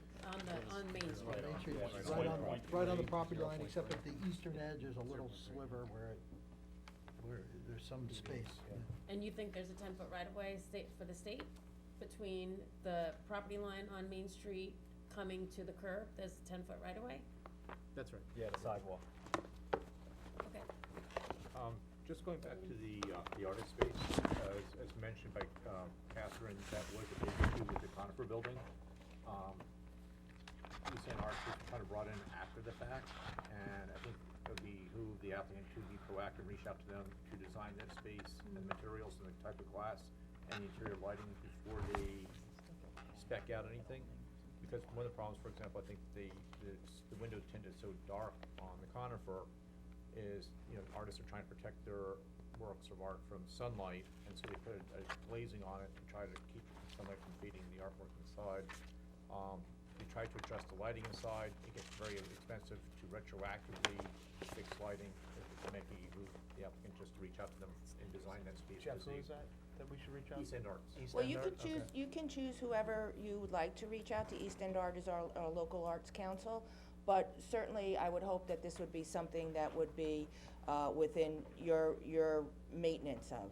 I don't know that the town is taking on the maintenance and display of these windows on a constant rotating That's on basis. us. I think Okay. that would be, right, so I think that if really you could open to present the anybody. plan, that you're looking to do for that would be what we would need. Well, I hate to keep picking on Conifer, but it sort of like goes against what we were going for there. You can't even see, you don't even It's notice so it. dark. You really have to be at the window to see inside. It's very dark. Well, that's why it It works is. with the shadow boxes being 5 feet off the face of the building. But I And then you hone- have a wall behind it. honestly, I'd rather that your eyes are on the road than looking at art in a window as you're going by. If it's visible for pedestrian traffic, I think that's what the point is for it. There's Honestly, a I light don't there. want When you you taking. stop at the light, you're like, Yeah, but you're, Except you're looking the other way. So, right. oh, yeah. That's a good point. so are you proposing a loading area for like groceries and drop-offs and things like that, where people are going grocery shopping and then they come back to the building and they may wanna park like right at the entrance and take the elevator up to go and, So every one of our buildings has a package room, and it's monitored virtually. So deliveries can be buzzed in and stored in the package room. If you need, a place to put your groceries or your packages and then park, you can load them in the package room and then bring them upstairs. okay, so that would be on the It's west on side of the building? It's on the first floor in the lobby. There's also access from the garage directly to the But lobby. that's what I wanna see, so that when you have a UPS truck or a FedEx truck, or you have somebody that's, got their car full of groceries and they wanna park their car near the package room so that they're not making 10 trips up and down the stairs to come back to their car in front of the building. So just to be cognizant of it on the floor plan for the first floor, like that package room should be somewhere near It is. the door, the access door. Okay, And we're on very, the west side of and the we're building. very West side. mindful of the interaction between the living environment and as it relates to daily needs. And that's why people choose to go to our product, because we make it simple, convenient, and luxurious to live here. So that's what we shoot for. Great. Yes. But Tim, I just wanna respond though, I mean, the goal for our whole downtown is a walkable downtown. I know your point Right. you're making, Right. but we are trying to create a walkable, attractive downtown, and I think the trend, especially with the younger generation, is not to have cars. And that's our ultimate goal, and I Right. think that those are the trends, so I still wanna see, attractive areas on the roof, so I'm not worrying about people We're hoping for a grocery store at driving. some point downtown, so We that really can want- walk yes, and get Trader your Joe's. groceries. Yeah. So, That's very well said. The problem is we're not there yet, and it puts us as developers in this middle area where people still rely and need their cars. And so you try to create some sort of supplemental benefit to creating the walkability. A lot of times what we see in Huntington, we have several of these projects up and running now, is folks will go to work during the week, they'll come home on Friday, they'll get into their apartment, and then they won't get into their car until it's time to go to work again. Because there are so many amenities within the existing village and community. And Riverhead has an opportunity to be like that. And Exactly. That's what we're going And for. that's what we hope to see as we develop projects like this in this area. Mr. DeRosa, many months ago, when you first came into the planning work session, you had some projects that you brought in that you showed us from the Huntington area. And I just wanted the people to know that if they wanted to take a look at some of your work, Absolutely. you've done a substantial amount of work in Huntington, and it's kind of what caught my eye, because the work up there was really nice looking, and you've carried that over to this building here too. Yeah, I mean, we would invite the board or anybody that has any interest in what we've done to come take a look. And they want us to forward the renderings of those Right. buildings, we But I have them think available. seeing it is also important too. Mhm. If you have the time, you know, it's important. And just one other question, I know we had brought up about the rooftop access, what is the plans for that? That's an amenity for the guests, and it's just a lounge area, what is to go on the roof there? So it's a private area only for residents, so let me be clear about that. There is no live music or loud music. It's an area of relaxation and a way for them to get out of their apartment on a spring or summer day or a fall day that is, you know, where the weather is conducive to do so. It's a major selling point for the units that we're delivering, because people like that extra amenity space. And we find that it's used by a decent percentage of the folks that rent our units, so. And they'll have a spectacular view of the Peconic, Yeah. so. Yeah, As far as the lighting is concerned, typically we put mood lighting around the floor so that there's. Floor base. Yeah, there's no safety or tripping hazards, and that's about it. So there'll be no high, no. Correct. No barbecue. That was my other thing. Frowns on that. There'll be no speakers, Yeah. speakers. More the barbecue too, right? I didn't get to look at the floor plan, but are there common areas inside? Sometimes places will have common areas, dining areas. I don't believe So that. there's, the only common area that we would provide would be in the front of the building on the first floor behind the artist display space. So. Okay. So, are any variances being sought before the zoning board? There's one question that there may be a variance necessary for the parking spaces that are less than what the code requires, but You're not our even position. required to have parking spaces at all, so. We're not required to have parking spaces at all under the code, and secondly, these are for private use only, so we would be of the opinion we wouldn't need a variance because of its private parking I lot. would agree with you. But the parking poles in the parking garage, just go take a look at Peconic Crossing, because they're very difficult to navigate through. And so I just don't want, I see past mistakes that were made as far as other buildings that were built downtown, including in my own, with, you know, what you could put out on a balcony. Are these balconies, are they for aesthetics only? They're Juliet balconies, they're not. There's not enough There- room to there's- store anything No. really We're there, not, you're or not gonna put a barbecue like hang your dirty or- clothes yeah. out there or anything? Yeah, you're not I mean, gonna your get clean that. clothes. What you're gonna get is, you know, Chair. Towels. you're gonna get somebody opening a door or a window if the weather permits, So, you know, these ones in the front, what's the depth on them? those are bigger. Those are bigger, so you- those will have. you can put, you set can up put- some furniture and, you know. Yeah, I wish that we had put, you know, something in the leases that said that you can't just, you know, hang your clean yeah. clothes Yeah, we over would- the balconies and things like that. We wouldn't tolerate that. You'd have some house rules. Right. Okay, That was And my other thing, you'll have on-site or? Right, there you go. You will, so you'll have somebody, a super living on-site or? No, but we So go we- through this a lot, so. We have a property management team Okay. that services from Riverhead to Manhattan, and we'll be there, if not on a daily basis, every other day managing the property. We'll have somebody there pretty much every day. Okay. Cause a lot of, the other thing that we do is we really cater to the tenants. So if you're moving in and you can't be there, you call us and you say, hey, I've got a delivery, you know, I've got my sofa's coming, can you come? Yeah. And we'll send one of our guys at our expense to help them transition and move in. If you wanted a TV hung or stuff like that, we do that with our own people as an added benefit to the people that live there. So this is what you, going to, so the deliveries and stuff will be on the west side of the building over here, and then that won't interfere with cars backing out, space-wise? I mean, now, there would likely be a no parking a small no parking zone. So I mean, when we're talking about loading and unloading, I mean, we're talking about a truck being there for a few minutes. I mean, it's no different than if somebody runs into a store real quick, parks right by the curb.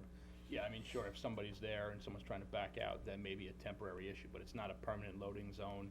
I mean, they're not allowed to park their trucks there if it's gonna be a no parking lane. Well, you'd So, I have to mean, be able yeah. to like, for tenant move-in, tenant, that Yeah. would all That happen. would be helpful. That would, okay. And then I did have in my notes about a bicycle storage area, but then Mr. Walsh told me that you do have a bicycle storage area on the first He floor, likes so to ride that's bikes. great. They need a kayak Be up one in- too. Between the You garage might. area and the. Yeah, Right. absolutely, Uh, might. It's not a Display bad idea windows. to just Very get, nice. get a couple kayaks. Yeah, and let off-road. people take them out of Yeah. there. Assuming they I'm just a don't little drown. bit concerned about the dumpster area being so far away from the building though, and the tenants actually, getting from the fourth floor down Well, they don't go to the dumpster. dumpsters, your tenants, don't you have a garbage chute? So we've, it's been, That's a it's been, mistake that we made. it's We been an wish we had a issue. garbage chute on the floor. Yeah, so it's been an issue as every one of the apartment buildings that we have built have all been custom apartment buildings. Nothing is cookie cutter and so it's challenging from a site plan standpoint and from a garbage standpoint. And our feedback has been on the people that are living in our units, when the dumpster is, walking distance and covered and close to their lobby entrance or egress, it's really not a concern for them. Bringing a chute into the mix creates all kinds of problems, potential smells, and in this particular circumstance would have to fall within the middle of the parking area, and quite frankly, we don't have the room for it. So, Something I regret we didn't do. if you're doing a 10-story or 15-story building with a garage that goes all the way down, you can allot some space for it. This project doesn't have the space for that. Also starting to move towards toters and away from dumpsters, because they contain the garbage a lot better. They're easier to access. Right. And easier to Good, we've dump. got some dumpster We issues. just looked at some stuff for, possibly for the underground dumpsters, Right. which are pretty cool. And then depending on what the tenant wants, we will take their garbage out for them, so that's another service we provide. And the market rate, from what I'm hearing, in that most people just want a place to come on the weekends, or they want a place, so they're willing to pay whatever to come for the weekends, they're not living there year round. In a lot of cases where they have market rate in downtown areas. I Snowbirds. expect. Snowbirds. Yeah. Yeah, I expect this to be a broad mix of people that have really no luxury rental housing as an option out here. Snowbirds, retirees, somebody at the Young IDA. professionals, Young professionals. middle-aged young professionals, Right, empty right. nesters. Right, so I think there's a pretty big market. teachers. Yeah. Even folks that are a little past the retiree age, that don't wanna go for the big bucks of assisted living, but want a really nice, secure place to live, we've seen that. It's a pretty broad mix of tenants. It's good. There's a big demand for market rate, I can tell you that, cause I get several calls and we can't even entertain market rate, so. And what's on the what's on the, east side of which is the east side? The east side of this the side looks building dull. is the gas station and the coin shop. Right. It's just on the east of it, so we do not have an elevation from the east. We don't have an eastern elevation. Can I cover a few things that were raised in the report that we have not discussed Mhm. so far? Well, first of all, we did start meeting with planning staff. Our first meeting was in October 2nd of 2018, and Tim was present. And we came in with a larger proposal. We listened to the comments received from staff. We know that you were going through this amendments for the DC1 zoning. We listened to those concerns. We did receive the memo that Jeff had put out to the board. We also received his PowerPoint presentation. And we reduced the number of units down to 36. We provided on-site parking of 37 spaces. We reduced the stories from 5 to 4. We reduced the FAR down below the 2.5, which was kind of Jeff's recommendation. We essentially have two frontages, as I was saying earlier, because we are on Main Street, but we're also on a town-owned access road into the parking district.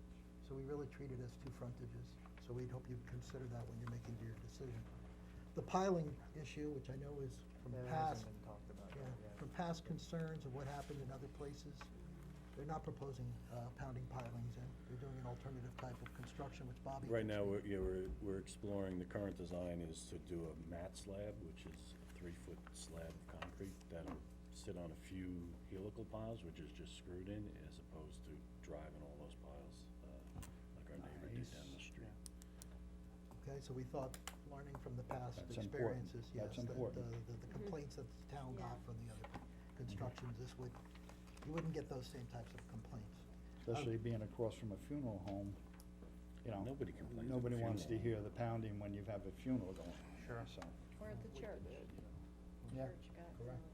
The current use, as you know, is first floor retail, upstairs are apartments. There are a total of 4 existing apartments on the property. I don't know if that was mentioned earlier, but it's good to know that this is consistent with the current use.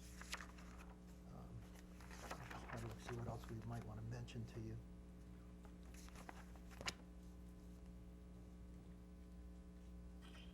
We are working on a construction staging plan. Yeah, for that'll the- be that we will incredibly submit, important. and we're trying to determine the best way to handle that over time. But most likely, there will be some short period of time that we will need an easement or an agreement, temporary easement or agreement with the town to utilize some of the town-owned or parking district property. And what's the planned timeframe for construction, the full construction? From Shovel in the excavation. ground, yeah. Depending on the season you start, it can be anywhere from 10 to 14 months. You're definitely gonna need that easement, especially if you change the egress from Main Street over to the parking district property. Correct. But we won't need it for the life of the project. We'll need it in the early stages. Are you talking about a staging agreement? Yes. Okay. We are now proposing, based on what we discussed today, to conform to existing traffic flow patterns, which are coming in through the entrance to the parking district property and exiting out the back over to McDermott, make the right up to the traffic, the traffic There's a light there. light there, or follow the Mighty Bear way out to Peconic Avenue. So there'll be plenty of, it's existing traffic flow. This proposed use will actually generate less traffic trips generated from residential use will be less than from retail use. So that's important, and we have the traffic engineer, Andrew, here, if you wanted to have any questions about that. I already mentioned that the extra parking space will be dedicated and reserved for Jim Wooten, since he's down there But a he- lot. But This is he's in walking distance, so. I know, I'm just kidding. I know he goes to the Cash for Gold store a lot, so, Who knows what he's gonna be doing next year? So we already said, okay, so the drainage inlet, Deal with that. that's proposed to be removed? Yeah, we're gonna remove that. I took a look at it. There's one pipe that heads to the back of the site, so it probably does go to, the river. Yeah. Okay. And we're not proposing any public music or speakers on the rooftop. So that would be if somebody wants to bring up their iPhone, most likely, these days, everybody wears earbuds and headphones. A Bluetooth speaker, like Yeah. something small, not. Chris, just going back to the issue of the inlet, one thing, if you haven't gone over it, you need to address is whether or not dewatering is gonna be required. We started talking about that, Jeff. Thank you. We will add the floor plan dimensions to the plans. We'll add the size of the units, to the plans, so we can determine sewage and water needs. Is there the one bedroom, there's no limits, the studios, there's. other- Studios, their limits, I And then- believe it's, 300 to 450. Yeah. 300 minimum, 450 max. No proposed studios at this time. No, that's, I was just, but I wasn't sure if on the other ones, if there was a limit. What does a ballpark market rate apartment, 1-bedroom apartment go for? Assuming in Riverhead. Okay, probably looking at 2,300 I was gonna say. to 2,400, Exactly, somewhere in there. I would guess. With a parking space. Correct. Yeah, every unit will have their own The parking. affordable units aren't a heck of a lot less than that. Well, the one bedrooms at Summerwind are 1,100. And the 2 bedrooms are 1,500. There's no, on the color renderings, we will add the trash enclosure if, once that's decided. There's no final decision yet on the standby generator. No, not yet. That's gonna be based on other factors, which we don't have answers for yet. Yes, we'll make that. Yeah. Make decision. decision. The decorative lighting on Main Street will be added to the site plan to to be consistent so that the architectural elevations and the engineer site plans are consistent. And any lighting will be dark skies compliant. And I think that's it, and we've received all of the referral comments already from the other departments that have made their comments. We're very happy to hear that it's a matter of local determination from the Suffolk County Planning Commission.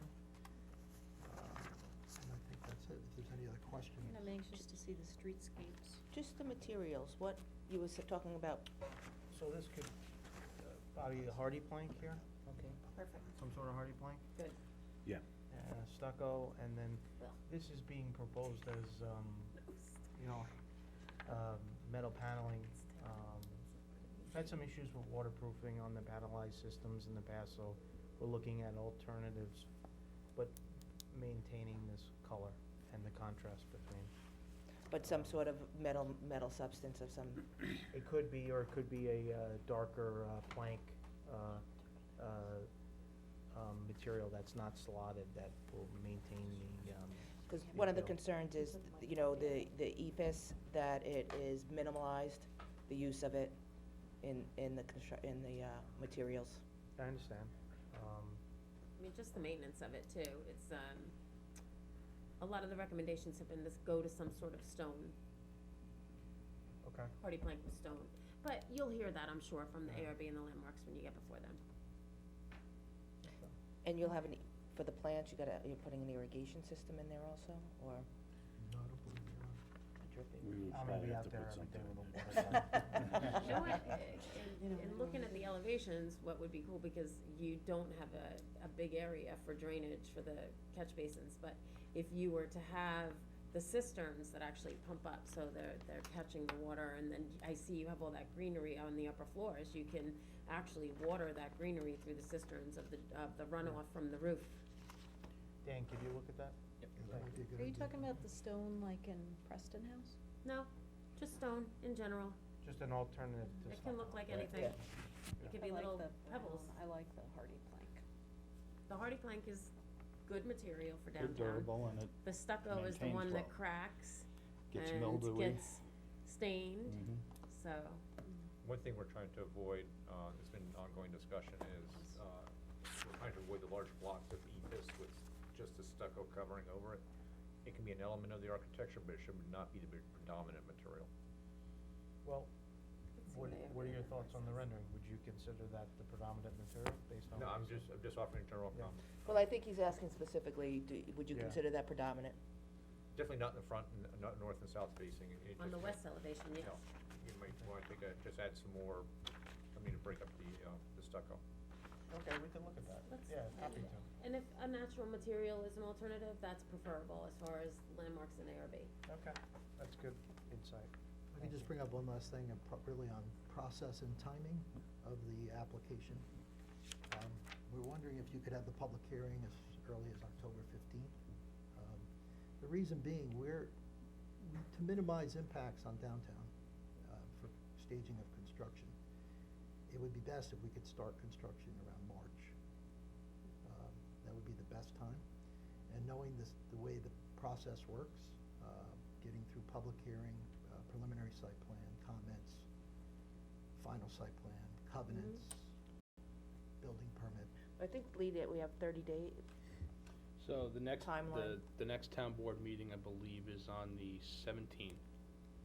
So we'd send a letter out on. September 17th. Yeah, so the next meeting, that's when we'd have the secret resolution, so I mean, 30 days from there.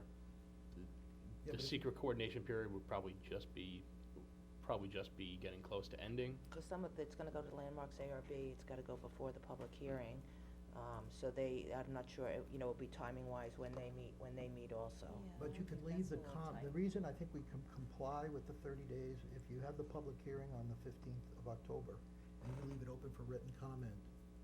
I think we'll take it under advisement, we will try to accommodate it Yes. if we can, but if we cannot, you'll be, you'll understand. Yeah, we will. But Alright. just, because the timing, because then you You're don't have enough. suggesting that that would least upset downtown with the staging area as Correct. far as the construction Because goes your next for meeting after that- summertime when it's our busier time. Your It would- next it would meeting after also that isn't expedite- until after November, after the election day. Your Right. next meeting between October 15th is the day after election day. And that's a lot of time lost. The other thing that it does for us is, if that's possible, it will truncate the construction time, because we'll be able to start the project in ideal conditions and not have to deal with winter concrete and heating and all that other. So can you guarantee us 10 months then? That's his department, he better. Can we have it approved by Christmas? So the landmarks. All right, let's see if we can check that all off, how's that? Landmarks meets the third Monday of the month, so you can get your application in with these renderings, so Yep. that you can get that date, and I think that, I don't know, Catherine, when does ARB meet next? Is it Last the third Wednesday. Wednesday or the last Wednesday? Last Wednesday of Okay. the month usually. So we could try to get on September Yeah. for ARB. Yeah. Well, And but for I think October we're not for- gonna figure out the dates and times now, No, I we just- understand what you're asking, and we Yeah, will work, give us if we can do consideration. that. Because of we- the timeline between. We're trying to be respectful to the Yeah. process too, so, Yeah. that's all. My only concern would be receiving revised, like how quickly can you guys get revised plans Right. if you're gonna revise this traffic like, we don't wanna schedule a public hearing on a plan that shows egress onto Main Street if that's gonna change, if it's gonna change the plans. I mean, That's a good point. I would like, I would feel more comfortable We- getting the issues addressed that we've identified here. Once those are addressed, move forward with a public hearing, but I don't wanna get us in a position where we're presenting a project that's gonna Change. have significant differences than from what's actually gonna be. Right, well, we'll have something into you in advance of the public hearing, No, but what I think he's saying is. Like in he'd like advance to for see it. enough time Yeah, for me to review it He'd and like see to, it, you he'd know. like to Yeah. review it. Yeah. Okay. The day before the meeting, that will work for you? No, Yeah, I mean, for the record, yeah, I think this is a good project. I think the changes that they could make would make for a better project. I don't know that it's a significant change, but again, I would feel, and I think the board would be more comfortable knowing that we've got this plan, knowing that we're okay with fire access, traffic circulation, then go to the public and say, look, here's the project. From there, if we tweak a couple of things, add a light, that doesn't significantly change it, but The egress. egress onto Main Street versus going out through, I think that's something significant, so I mean, like I said, it's ultimately the board's decision. As soon as those plans come in, I'll review them, we've got the bulk of it done, you can look at the circulation plan pretty quickly, so. Thank you. Very good. Thank you. All right, Thank you. Thanks for your Are time. there any more Thank copies you. of this? I didn't get one. I only had 2 in my folder, I think I referred some out, so as long as I get one of those back, that's enough. Thanks for your time. Thank you very much, thank you. It's a nice building. All right, so I'm gonna just grab one. Nice to meet you. You too. Nice to see Thank you for your time. Thanks. Thank you. Thank you, Chris. Nice to meet you. Thanks. Thank you. All right. Good to see you.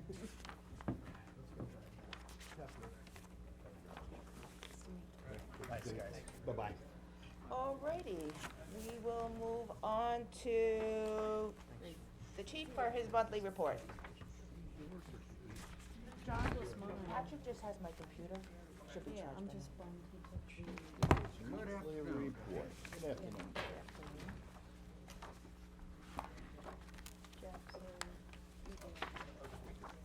Maybe good on Marie will. Thanks, sir. She's coming too. No Jim, right? No.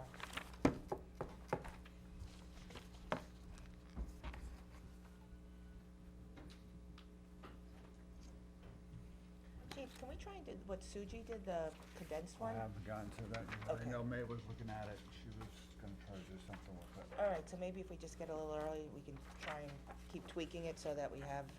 Busy, busy, busy. I know, we had an intern during the summer who took the report and condensed it down to like a 2-page, to see it, so we're just trying to get it I the have kinks a- I have a worked out so copy it of can happen. Actually, if you wanna see it. Yeah. Thank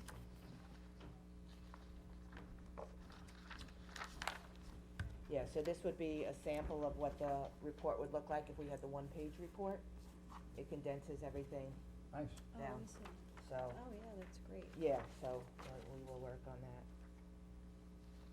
All right. It's been a busy, very busy since last time you were here. As I say, it's been a busy month for sure. We had, two, investigations, one being 821, the assault there, burglary/assault, and then the other one being the homicide down in the Gables. On that one, the arrest was made, husband was arrested, and on the 821, it's still an active investigation, so. But we had also discovered during the process that there are a lot of calls to 821, and we've met with the regional director over there as well as the on-site manager, and working with them and with the chief, they have put some measures in place to be able to stay active in the community that's there and have some community policing take place on a regular basis there. I think they've been over to a meeting already, actually. Good. A resident meeting. Town summonses have gone down, which I think is expected. Most of those employees went back to school halfway through August.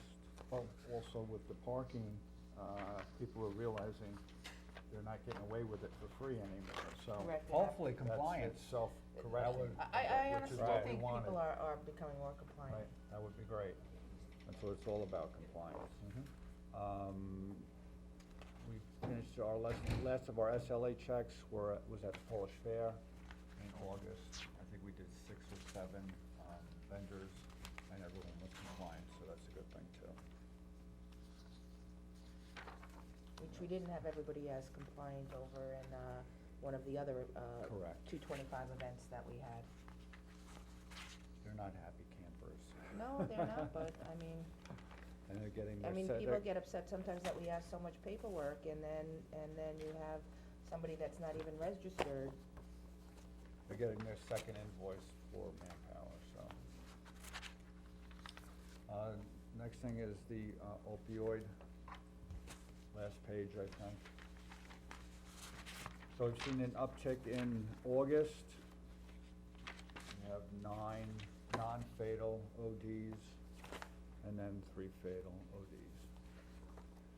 And so what, it was just bad stuff going around, or? Well, so let me say about the non-fatals first. So, 4 of those 9 are the same 2 subjects or the same couple, so. Okay.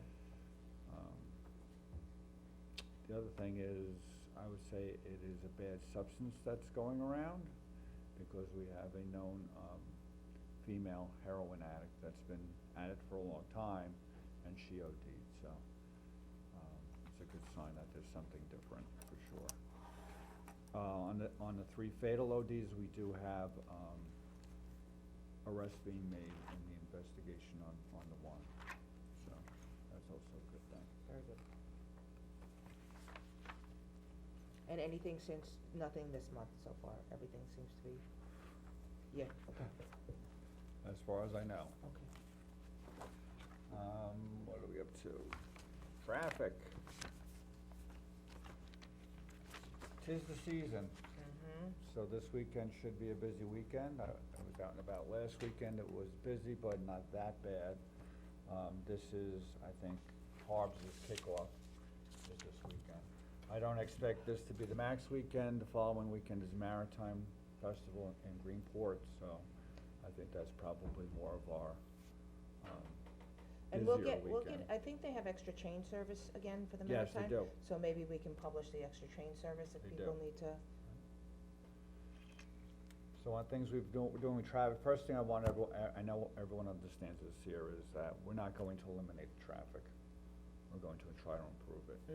Bringing this many cars out here on 3 2-lane roads, there's no way to eliminate. The only way to eliminate is to extend the expressway to 48, and then everyone bypasses Yeah. us. No one wants that, though. Everyone wants it to stay the same. We met with Harbs.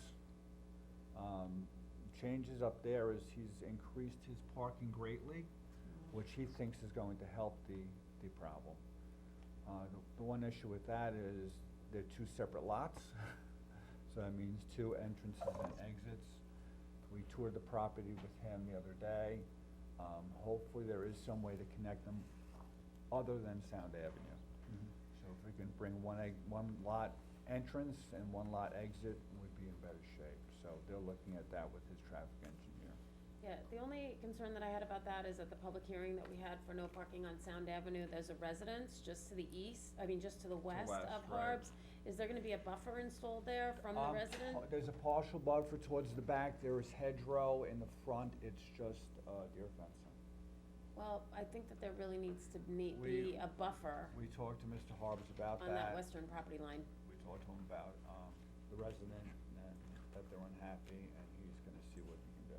I think he's already approached them as far as what they want, whether they want a fence or they want hedges or something like that, but that's between him and Does them. that go to the Ag Advisory Committee that they have to, that they're parking there right along the property lines?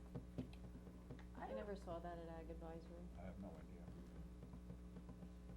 Actually, we can ask Jeff. Jeff? Or Anne Marie, she's here, she could answer. It should? Go to, if it's on a preserve, if it's affecting a preserved piece of property, I don't know about that. it should come before the town of Riverhead Farmland. That's what I thought. We don't know if that's preserved or not, though, Which parcel? It's, to the east of the Harb's residence on, right? It's on basically the corner of here and Sound Yeah. Avenue, the northeast corner. So there's like maybe two residences on the corner, but the farm actually wraps around those two residences from Pier Avenue to Sound Avenue. it was owned by Halleck. And actually, the ones on Pier Avenue are building sites, residential building sites that he's selling. Just read. I could grab the tax map up really quick. Yeah, I think just because, so this is not. I think the- he's pretty up to speed on that, so I can't see him doing something that he I- wouldn't be allowed to do. Yeah, cause he's been talked about that in the Right, past. in the He past. was, and corrected it on his other property. Okay. We'll look into that. Okay, we also, I also have one of my, top TCSs out, who had some ideas, so we took a field trip with him and met with the highway superintendent. So we looked at a few, key spots where there could be maybe some improvements that would help the flow of traffic. And the traffic control specialists all got their training yesterday from It's on the Local list. 1298. It's coming. So we have to thank 1298. I think Right. that we should send a certificate of appreciation letter from the supervisor and the town board thanking them for offering the training. Okay. Let's see. Oh, and out of that training, actually, we also got two Two- possible, excellent. right, TCSs that wanna come to Riverhead. Good. Really? One being from Shelter Island, the other one being from West Hampton Very Beach. good. Great. So, yeah, that was good. We've also met in the past couple weeks with New York State DOT and the Southold chief. I didn't find that meeting very productive. It seems the feeling is that, Waze will control the flow of traffic, no matter what we do. So, and they were pretty much set on that being the answer is Waze will control it, so. Training, we got staffing, we're gonna staff all available personnel, part-timers, TCOs, TCSs, anyone who's around that has a heartbeat will be assigned to traffic detail. This weekend we'll have COPE out in full force. They'll be overseeing what's being done up there and making sure that, anything's in place for future weekends as Good. far as traffic is concerned. We're also, gonna have some temporary no parking zones by Yeah. order of the chief of police. Okay. Perfect. One down in front of the, biscuit company, we talked to her this week. Yeah, I don't know why the DOT wouldn't give that to us on I think. seasonal basis, but. Yeah, no, I think they're afraid that, they would have to design it to be a turn lane. Okay. And I think that was the issue there. Possible detours that's still on the back burner, but there is some thought about bringing everyone westbound on Sound Avenue down Herrick's to 25. Therefore freeing the left-hand turn into Harbs, you wouldn't have to stop or anything, you would just go right in, so that might free up traffic greatly for us. I think if we do that, we are just gonna push it to the next harbs and then it'll back up from there, because there's no way to mitigate what they're doing out at that location. You have two farms, one on each side, people crossing everywhere, cars turning everywhere, Is there a so. limit to how many people can go in a place like ours? That I don't know. Anne Marie, there's no limit to like Harbs is how many people they could actually take in? I'd say- It's an outdoor event without seating, so it wouldn't be a fire marshal issue. Well, if the Harbs Farm we're talking about is preserved property, I can tell you that routinely. Can you come up, because so everybody can hear what you're saying?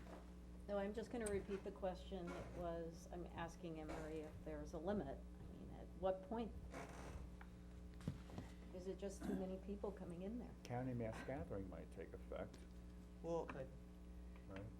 if it's preserved property and the use of the property must be agricultural. If it's a U-pick or a farm stand, the farmland committee obviously anticipates there will be parking required. The farmland committee routinely takes into consideration the size of the growing operation and will restrict the area for parking to a reasonable limit. If it, if it's not adequate, cars are not permitted to park there. I mean, And then what happens? Then everyone stops Enforcement and goes out can't figure out there where to and go and. then hopefully they move on to the next farm. But we're not keeping But- track of how many cars are going in You there. put Jim It's Wooten just a out there with a matter car of- counter. It becomes a Yeah, that similar can be Jim's situation job. to Tanger, At Christmas. when they're filled. Right. On Shut Black it Friday and down. Labor Right, Day, right. they're just not allowed in, and when they're overflowed, and that has to be judged by people Right. from within the grounds or officers who are up there on site. Well, Mr. Harbs felt with, his problems that he saw last year was when he got to capacity, and then he had to shut it down, and people did, the people on Sound Avenue didn't know where to go, so They- then it just They were comes going to a dead everywhere and then stop. walking there. They Right. were just parking everywhere and then walking Right. over. It's almost like you need the And cup Jamesport salt Brewery, they sign. were parking there, Oh, walking over geez. too. Right. They were Parking taking lot everything full. parking Yeah. lot. So I will tell the board that Tuesday night, an applicant came in for a very small U-pick operation just off the corner of Doctor's Path and Sound Avenue. So the Farmland Committee denied any access onto Sound Avenue and instead required them to move the ingress and egress 300 feet down and required that they actually put fencing and a barricade along the parking area, along Doctor's Path. That's And right. because otherwise, even though there's an ingress and egress, cars just pull right out onto the road. And in addition, the Farmland Committee required that along that perimeter, that the applicant post no parking on either side of the roadway, and they required a full-time attendant. And the Farmland Committee advised them that they were going to monitor the operation, and if it was, quote, unsuccessful or created a health, safety, welfare issue, then they would have to go through the Site plan. planning board. Yeah. But let's say we So have to they're- shut down Harbs, then what happens? Then maybe our traffic officers have to try to direct everybody. Keep the Seems flow of like we traffic need- moving. Yeah. Well, right, That's- the way it stands right now is, so if we have two lots and we can't connect them off of Sound Avenue, we'll have one lot opened, and when that fills, then we'll close that and just open the other one, right? He expanded parking for this season, correct? Yes. Correct. He felt his solution was to have more parking, that way he would free up the cars on Sound Avenue. Maybe that would move the traffic faster. That's what he thinks. He may have to have eventually some type of electronic sign indicating that it's closed, no more parking available. That's what I was, like Right out Cupsog. on, like Cupsog, that's At the exactly what I bridge. was thinking, You- turning on yeah. the Dune Road. Yeah, but it's annoying, cause It then is. you see parking It is. in there and you know It's it's almost there, not and fair it to says the other full, and you're farmers like. either. I don't know. There's a Honestly, Shouldn't all be about Harbs. agree. We've got all these farms. You see people leaving. It is the choke point for us, so. Yeah, it's the choke point. One time I was an hour and 20 minutes trying to get out east where, what's usually 20 minutes, and as soon as I pass Harbs. Well, hopefully some of these will help. Hopefully. We have the, traffic lights, I just got the email back from the state, they've timed their lights to maximum green, east-west. Okay, good. On all the state lights. Ernesto is working on our town lights that we can set, so he Okay. hasn't heard back from. And it'll just be for the Saturday, Sunday time? It'll be for the season, For the season, and then we'll go okay. back to Okay. the way it is. Judging by the traffic the last few weeks, I am concerned about this season. Yeah, no, I think it's gonna be really busy. There's a lot of because cars out there. Already a lot of cars on the Yeah. roads. for sure. Are you gonna put the sign up again on, I know Pier Avenue, Yeah, Pier we're gonna close Avenue? down Pier, Okay. Pier Avenue. There, yeah, no possible detours, No so sanctuaries. that'll be local residents only, so. All right, let's I hope mean, this, I wish I could disable Waze, but we've Right. tried that. We've tried, you Yeah. can't. Imagine All if we you can didn't have, do is just keep posting accidents I thought on about the that too, road. actually. imagine if we didn't have farmland though, and we had all houses. That's why everyone wants What to the be here, traffic for would be. sure. All right, very good. Okay. Thank I you see very you much. imagining. Cameras, they came this week to pick up all the equipment, so Okay. they're bringing that back to program it. Do you imagine? And then we'll start Good. after that. Okay, very good. Good. Excellent. Yeah, Thank you. yeah. No problem. All right. Anne Marie. Next, Glad you were here. next we will do town board committee updates from anybody. Well, Landmarks Preservation Commission is a little disappointed that they're not on the agenda today, but I did tell them that they will have an opportunity to express their comments at the, town board board meeting meeting. that it was adjourned to, so. Yeah, and we adjourned it so that they could come to the evening meeting, which they had requested when I had met with them. Well, oh, go Could ahead. you do, Oh. just some good news from Jeff Smith, the Vice President of Operations at the Eastern Regional Helicopter Council, has agreed to participate in a public meeting with audience questions. So, which is very big, so he'll be coming here, to Town Hall, we don't have an exact date, we're trying to finalize it, but it'll be a 6 PM meeting, it should be scheduled within the next 4 weeks or so. Do we have a bulletproof Yeah. cubicle we can That's put what I him was in? gonna say. Or people gonna be bringing tomatoes? Yeah, yeah, but, you know, I mean, I'm glad that we've made a little bit of progress, at least to No, have I him come agree, out here. I agree, and, absolutely, you it's know, movement. That he's agreed to the public meeting. Because he wouldn't do that in the past, so. Yeah, no, I know. Good. So, I'm happy that we're, you know, small steps, but it's something. Mhm. Well, the environmental committee is working on the checklist for the climate smart communities. We met with, Drew and Ernesto from the town engineering department this week, and they filled us in on, they actually have done a lot of stuff that's on the checklist already, which was quite impressive, so we're working together with the town engineers. The downtown committee, who made the initial recommendation to the town to look at a pattern book, is looking forward to when Urban Design Associates comes to Riverhead and starts all of their information gathering. But I think there's some misinformation too out there about, I just want to talk a little bit about the process, because I know the community wants to know about it, so I did ask Anne Marie and Jeff if they might talk a little bit about the process and where we're at, with the pattern book timeline. While they're coming up, I'll just talk a little bit. Urban Design Associates, you know, some people have been talking to us about how the information gathering should happen or who should be together. But this is a company was formed in, I think, 1964. They're a worldwide company, and this is what they do. So, I mean, this is what we're paying them for. And I think that they have a good plan for how the information gathering happens and who they meet with, and I'm going to trust in them, and they will be talking to all of us anyway. So if you guys, I'm gonna pitch it to you, and then I have some other points I wanna make on it. I know there's a lot of people that have voiced issues and concerns about this undertaking. I think at the end of the day, I think we're gonna see a very positive end result in all this. And that's what UDA expertise is, why we hired them, and I've worked with them in the past.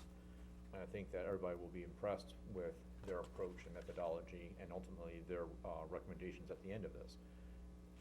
It's something new, and whenever you introduce something new, it's human nature to be, you know, pull back from it. I think this is gonna be a very open and transparent process. I've already spoken with Barry Long this morning. We're trying to have a meeting sometime on Monday. Catherine, we need to reschedule, just make sure everybody's available. And I've gotta get a lot of information to him, in the meantime, cause they're already starting to gather information and starting to get their ducks in order so that they can be prepared for the first meeting with us. And it is a three-step approach, and the first one is obviously, the key one is introductions. First impressions are key. What are your first impressions when you meet with the consultant is going to be absolutely critical to all this. And, Emery did a phenomenal job in negotiating. Yes. And kudos to her. I would've loved to have heard that conversation. But we're getting a lot of bang for the buck with this, so thank you to Anne Marie for that. And they're gonna give us at least minimum four trips out here. I know that everybody is concerned about how far they are away from us. They're in Pittsburgh. They fly Southwest Airline to Islip, they're here, so it's a very short commute, time-wise. Well, Jeff, I'm just gonna jump in. We get 4 trips out here by the principal in charge. Right. That's just minimum. It says, I read through it all, they actually start coming out early and looking at the whole area. Right. Before they even meet with us, they come out for 2 days and study the entire area. Correct. They spend a good amount of time studying and reviewing all the previous documents, so those are things before they're even meeting with us. Probably they're working on that already, cause they signed the contract, we got the contract already. And then they do a 2-day research and blitz, 4 trips by the principal in charge, and then the other team members come out and do at least 2 trips to Riverhead, video conferences, and then they start the public outreach, which they do through the internet. Right. What is the study area? You have a map annexed as an exhibit. So we added, you see my little square, we added that to the study area. That's included in the price. And I just wanna say, this is not just another study, we have a lot of studies. This is really the how to strategically implement the studies that we have previously done. It's sort of the next step in the study process that we have a lot of. I think it's an evolution process where we've got a lot of good base information already that they're gonna pull together and then hear from people what they like, what they don't like. They're gonna take a look at the fabric, what's already here. There's a lot of good basic framework that's already in the downtown. And then just offer as a guide as to how we wanna go forward. What's the downtown, what do we want it to look like? What do we wanna see there? Yeah, and I mean, I am gonna trust them, I know they know what works best on gathering information from local groups, but I'm gonna guess that probably they'll come here a couple of days and they'll intermittently meet with everybody. But it says that they meet with any of the stakeholders, such as community organizations, civics, special interest groups, institutions, business and property owners, and municipal organization. And there'll be plenty of opportunities for the public to speak, which I really hope the public gets involved, because it's everybody's downtown, it's our downtown. The downtown isn't just for future, businesses coming in or residents of the apartments, it's for all of us here, and everybody should have a say. And I know a lot of people have opinions on downtown, and we wanna hear them, I know the company wants to hear them.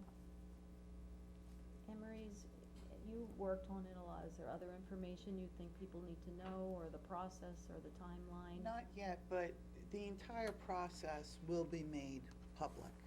And we're gonna utilize the town website for surveys, and, basically it's media blasted out there, so the public knows when there's, quote, a public forum, and when the public knows that there's surveys they could participate in online. We're gonna rely in part on our IT department to assist them to host the surveys on our website. And basically, right now, you're absolutely correct, they've already reached out to Jeff, they're already, I don't wanna say demanding documents they're and gearing up. surveys, but, they are from Jeff already.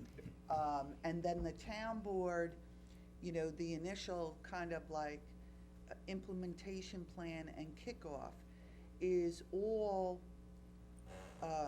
recommended and discussed with the town board. It's not that it's their way or no way, it's the town board's gonna take a look at it, and the town board may make recommendations for each and every phase within you know, I identified it as, step 1, 2, and 3, but there's a lot. There's a lot in each one of the step steps. Right. has a whole host of, quote, projects and/or work tasks. And this will also, the timing of this project works well and dovetails with the CFA funding that we got for the transit-oriented development over by the train station. So the dovetail of the two of them really covers most of the downtown area, which is nice. But it's being done before we have zoning in place for downtown, and to me, that makes no sense. The zoning should have been in place before any of this happened, because it's kinda like the cart before the horse. No, I think they work well together. I think this I all think we works need to, well. I feel, I mean, this is my opinion, I feel we needed to have the zoning in place, and then they could come in and do what they had to do. Not that I would've supported it, cause I think it's a lot of money for a coloring book. That honestly, we have people in town that have the finger on the pulse of what the residents want, and open it up to the community, and we could have done it ourselves and saved a big ton of money. Jeff, do you And- feel that? Wait a minute, wait a second, I just have to respond to that. I mean, sure, there's been a lot of great starts, and, a lot of great ideas thrown out there over the years. And there's been a lot of starts and stops, there's been some good things happening, but the problem is, the way I see it, it's been rather haphazard. This, and you've got people who are disagreeing, one group wants this, another group wants that, what we You're did gonna is, have and that by the way, regardless. this is an investment that the town is making, this is our we're making an investment, and we're showing developers, not only do we want them to invest, but we're willing to invest as well, so we've made a considerable investment to show that we really wanna have a vibrant downtown. And, this is an outside entity that's gonna come in, they're gonna study everything, they're going to look at all the previous stuff, they're gonna listen to everybody, and then they're gonna offer some recommendations, and at that point, everybody gets called back in again. The stakeholders who they meet with at the beginning, they meet with them also at the end. So as someone who lives in Riverhead, I don't wanna see things just slapped here and there. I wanna see, this is a very professional group, they have hundreds of people they've done thousands of projects, and I think we have Barry Long, who is working on our project, and he's the president and CEO of the company. We've got Patrick Bruner is our project manager, and then we also have this Steve Otterman, who is our consulting principal.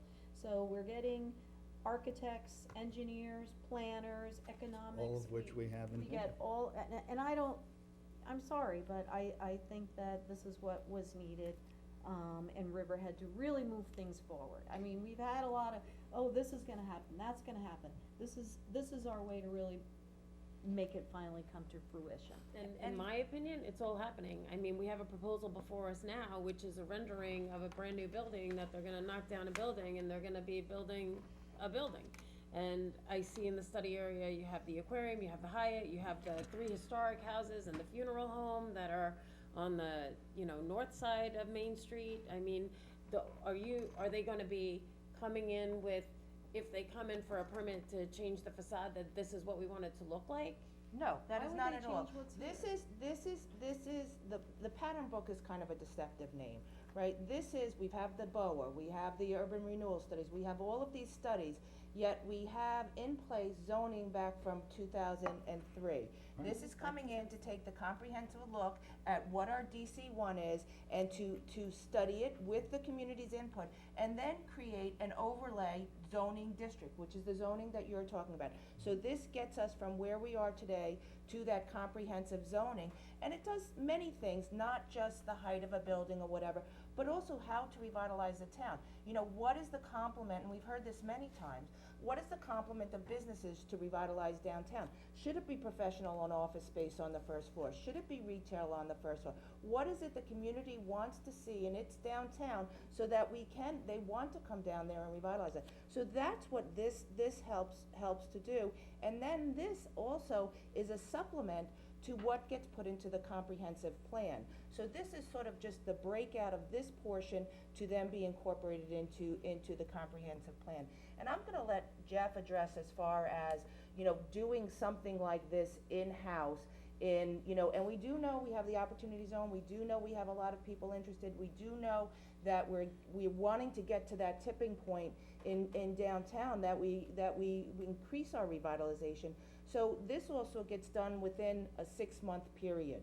So, I mean, I don't know, I know Southall just did their comprehensive plan, took them 8 years, without going to outside expertise to be able to do that, and I'm fearful of that. There's good points all around, and from staff standpoint, neither Anne Marie nor I nor our engineer or are the experts like UDA is. That's why their company exists. They have this huge amount of institutional knowledge of working across the country and putting these sort of books together to help guide a municipality in establishing what its vision is for a selected area.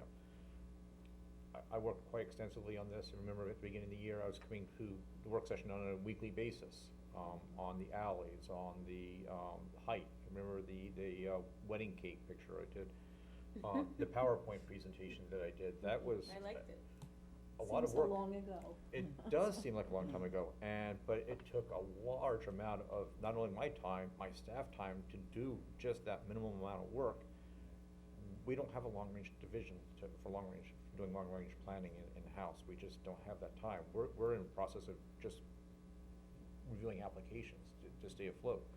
So to have somebody with more knowledge and expertise than we do, to help pull all this stuff together is certainly a big help for not only us, but I think for the community. Well, I feel like everything is aligned for Riverhead right now. I mean, we're at a really critical point. Let's get this right.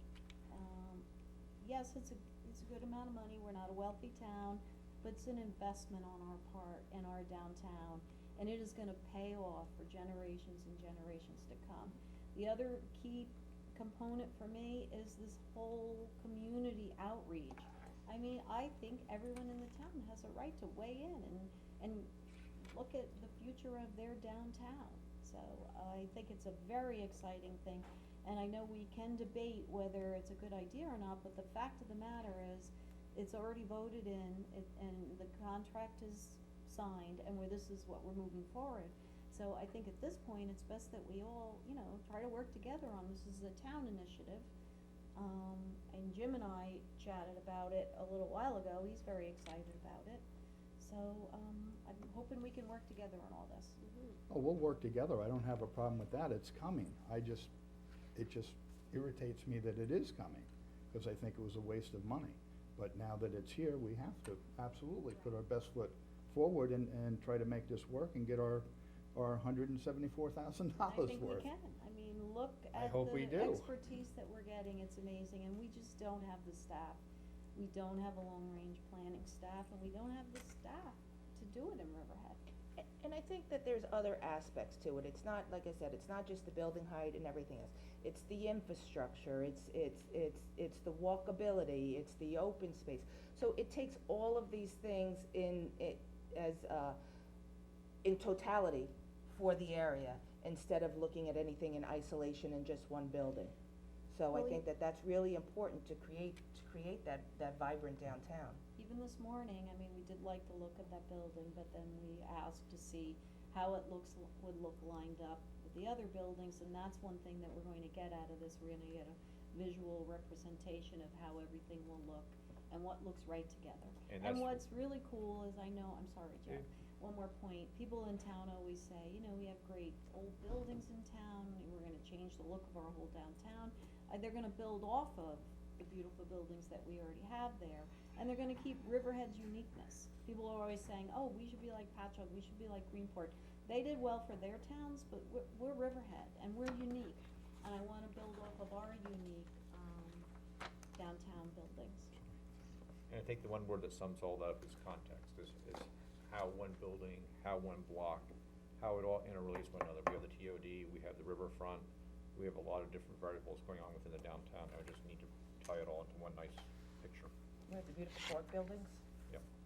So, just to go over the steps, the first I don't step. see it on here. The first step is all the It is not in, information. it's not in the pattern book, but it's in the TOD area, which was the study, the strategic plan that everybody approved last year. They complement each other.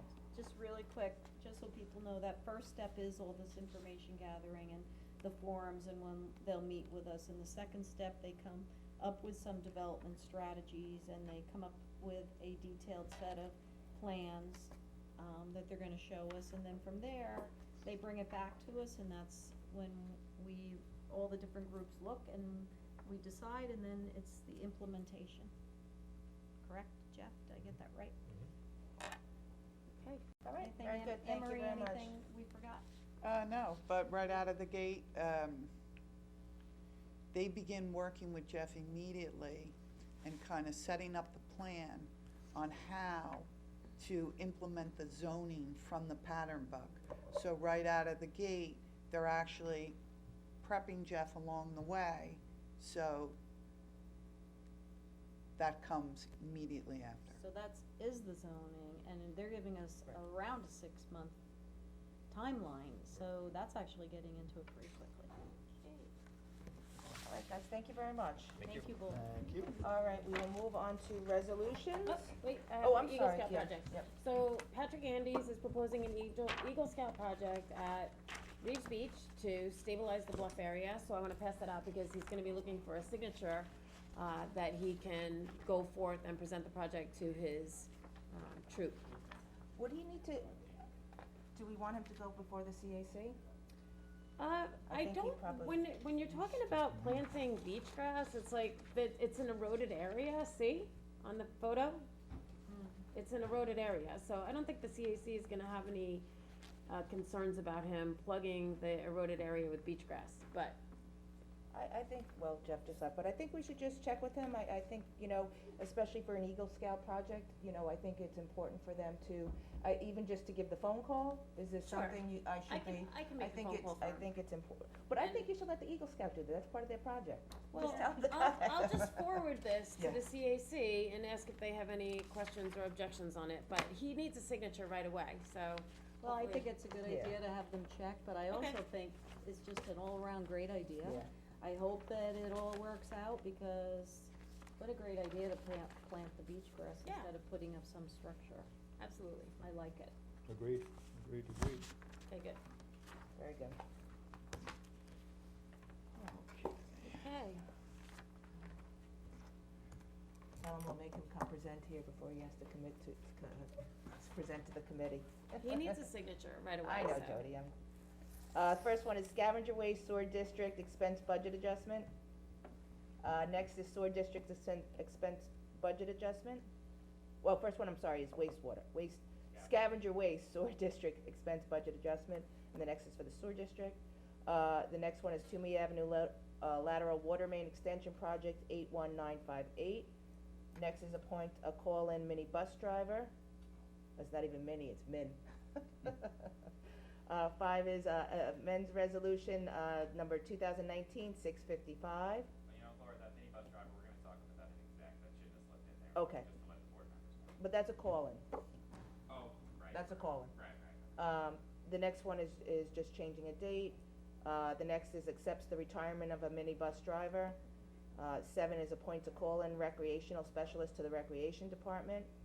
Number 8 is accepts a resignation and appoints members to the Riverhead Business Advisory Committee. Clete Glasso. Oh, okay. 9 is authorizes agreement with New York State acting through the New York State Governor's Traffic Safety. What is that? Committee, that's the click it, Click it or ticket? Click it or ticket. It's a Okay. reimbursement for that. Mhm. The next is approves the New York State Department of Environmental Conservation. Yeah, this one access. concerns me a little bit, because, we're concerned about, obviously, the environment, but we're allowing the DEC to put long ear bat monitors. Like, what happens if there's like a huge population of long eared bats? Are they gonna say, you can't do anything in this area, or this area, or this area, or this area? They're gonna take our property away even further? Are we enabling them to do that? Well, when we did ask them that, and it's in the resolution, they represented that the study is not related to any plan to restrict or limit the use of the George Young Community Center or its grounds or playgrounds. Okay, well, I'm not talking about the George Young Community Center, I'm talking about EPCAL in general. No, this is at George Young Community Center. I know, but if they're is a population of bats that are gonna be coming to a specific tree species that's behind the Georgetown Community Center, or, I don't know, it just concerns me. It concerned me with the tiger salamander study too, like how many tiger salamanders, when they put the monitors on the tiger salamanders, and this I think that was concerns a me. private study, right, that salamander study? It was, but this Okay, this sounds. frightens me. I get what you're saying and where you're going with it. But it's just for 4 or 5 nights to track ultrasound signals.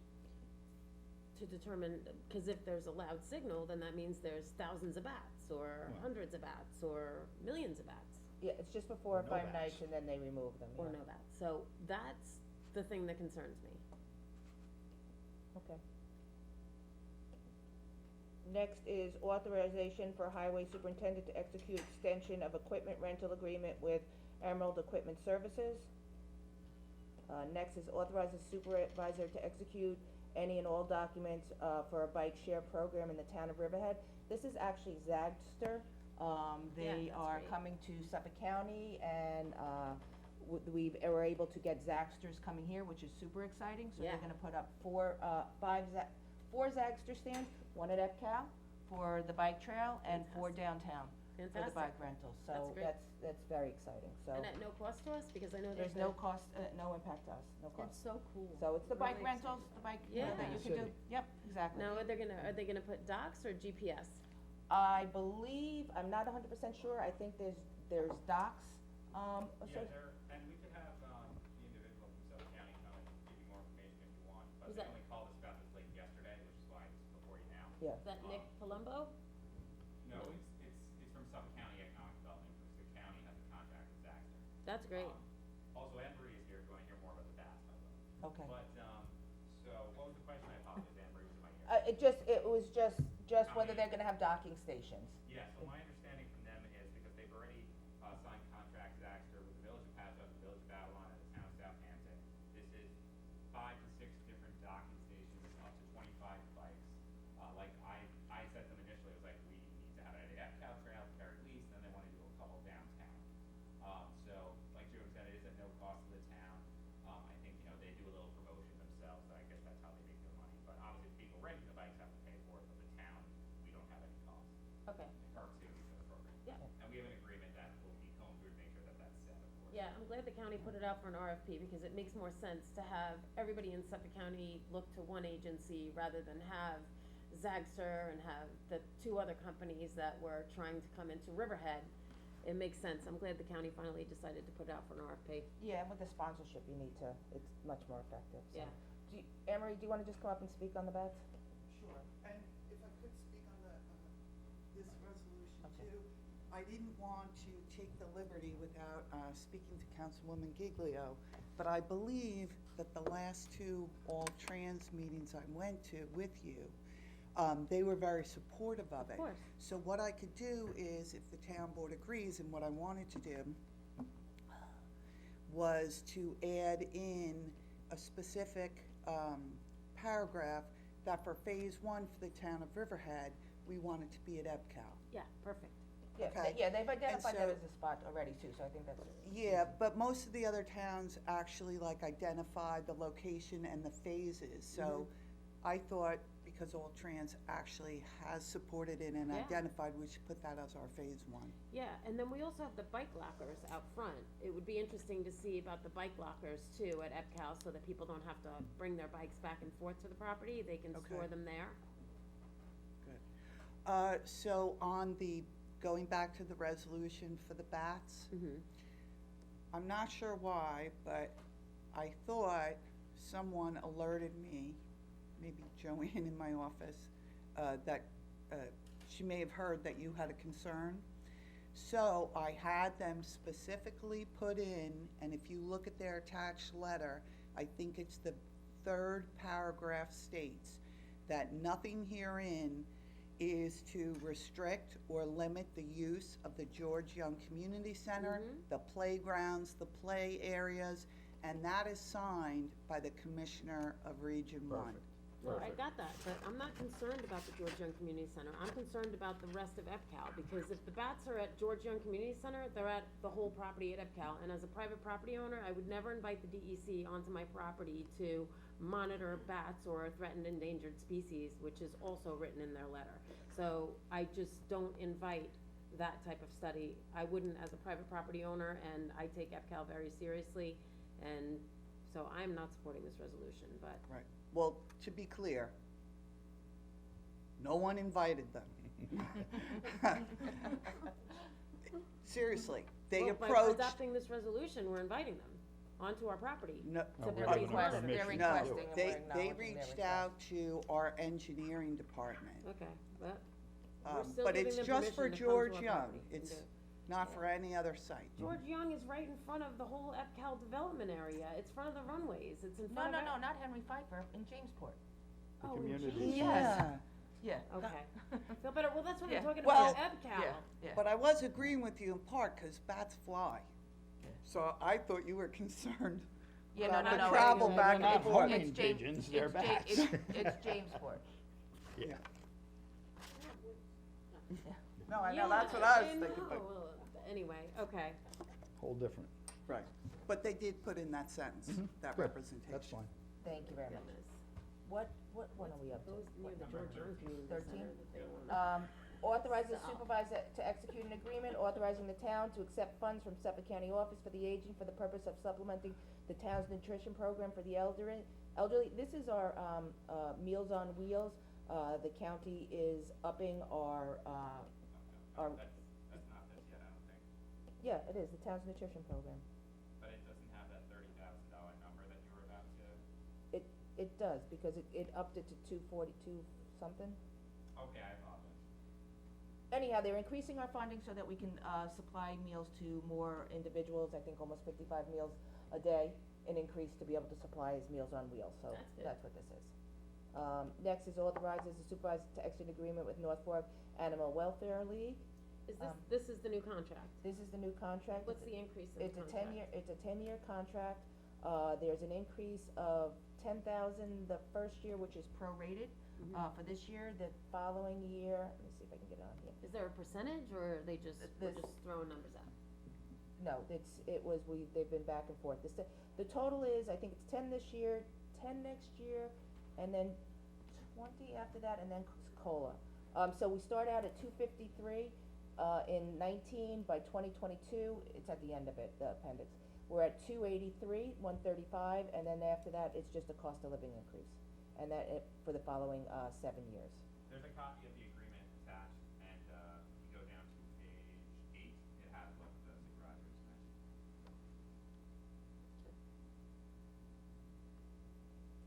Seems reasonable. The next is authorizes Total Tech, Solutions to host proof of concept, never fail workspace for town information and technology. Is that authorized, or is that a ratified? Number 15. 16 is attendance of 2 police department employees to the Marine Patrol Vessel, operator course. 17 is authorized town clerk to publish and post public notice to consider a local law to amend chapter 301 entitled Zoning and Land Development of the Riverhead Town Code, Seaplanes, Amphibious Aircraft Prohibited. Did you wanna address this? I wanna talk about this a minute. People in town and the helicopter task force have been talking to us about the increase in seaplanes in our area. Actually, I see them all the time. I see them doing round trips too. I see them go by and then come back by the other way. So, other towns had put it into their code and tightened it up, and we kind of followed the lead of what Southold did.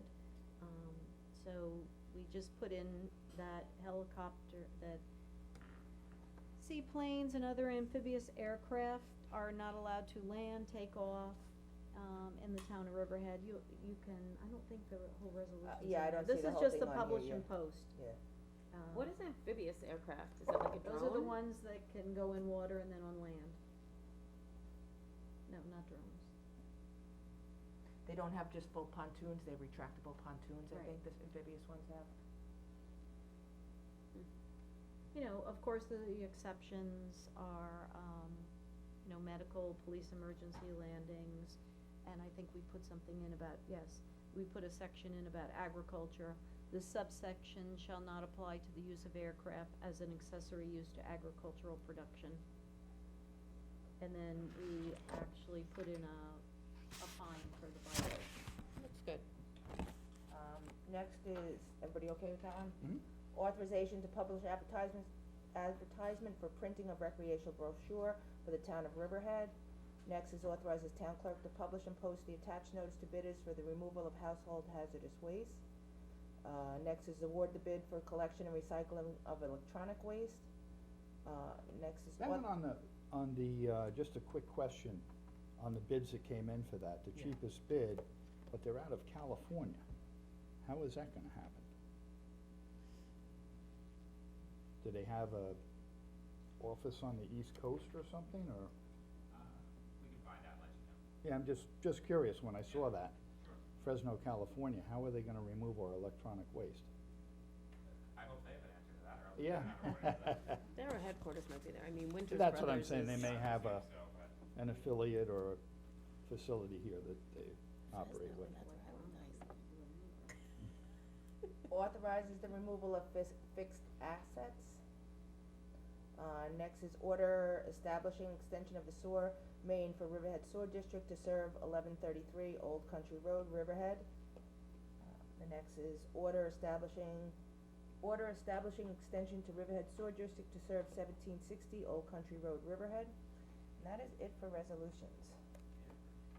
So can I have a first and second to go into executive session for personnel, matters regarding an amendment to a management contract, matters regarding the hiring of a mini bus driver, matters regarding a promotion in the highway department, contractual notice about a cancellation of a contract, discussions regarding cancellations of a contract, negotiations regarding payment of an easement, this is an addition, negotiations regarding a contract, litigation is current litigation to the matter of Oak Hills Association versus Woodson. Next is current litigation in the matter of the town of Riverhead versus Bating Hollow Farms LLC, Bating Hollow Farm Vineyard LLC, Steve Levine, Sharon Levine, and Richard Rubin. First. So Did it- moved. Second? Second? All in Yep. favor? Aye. Opposed? Get those, So carried. those are all the extras. What's this? What do we have to sign off on?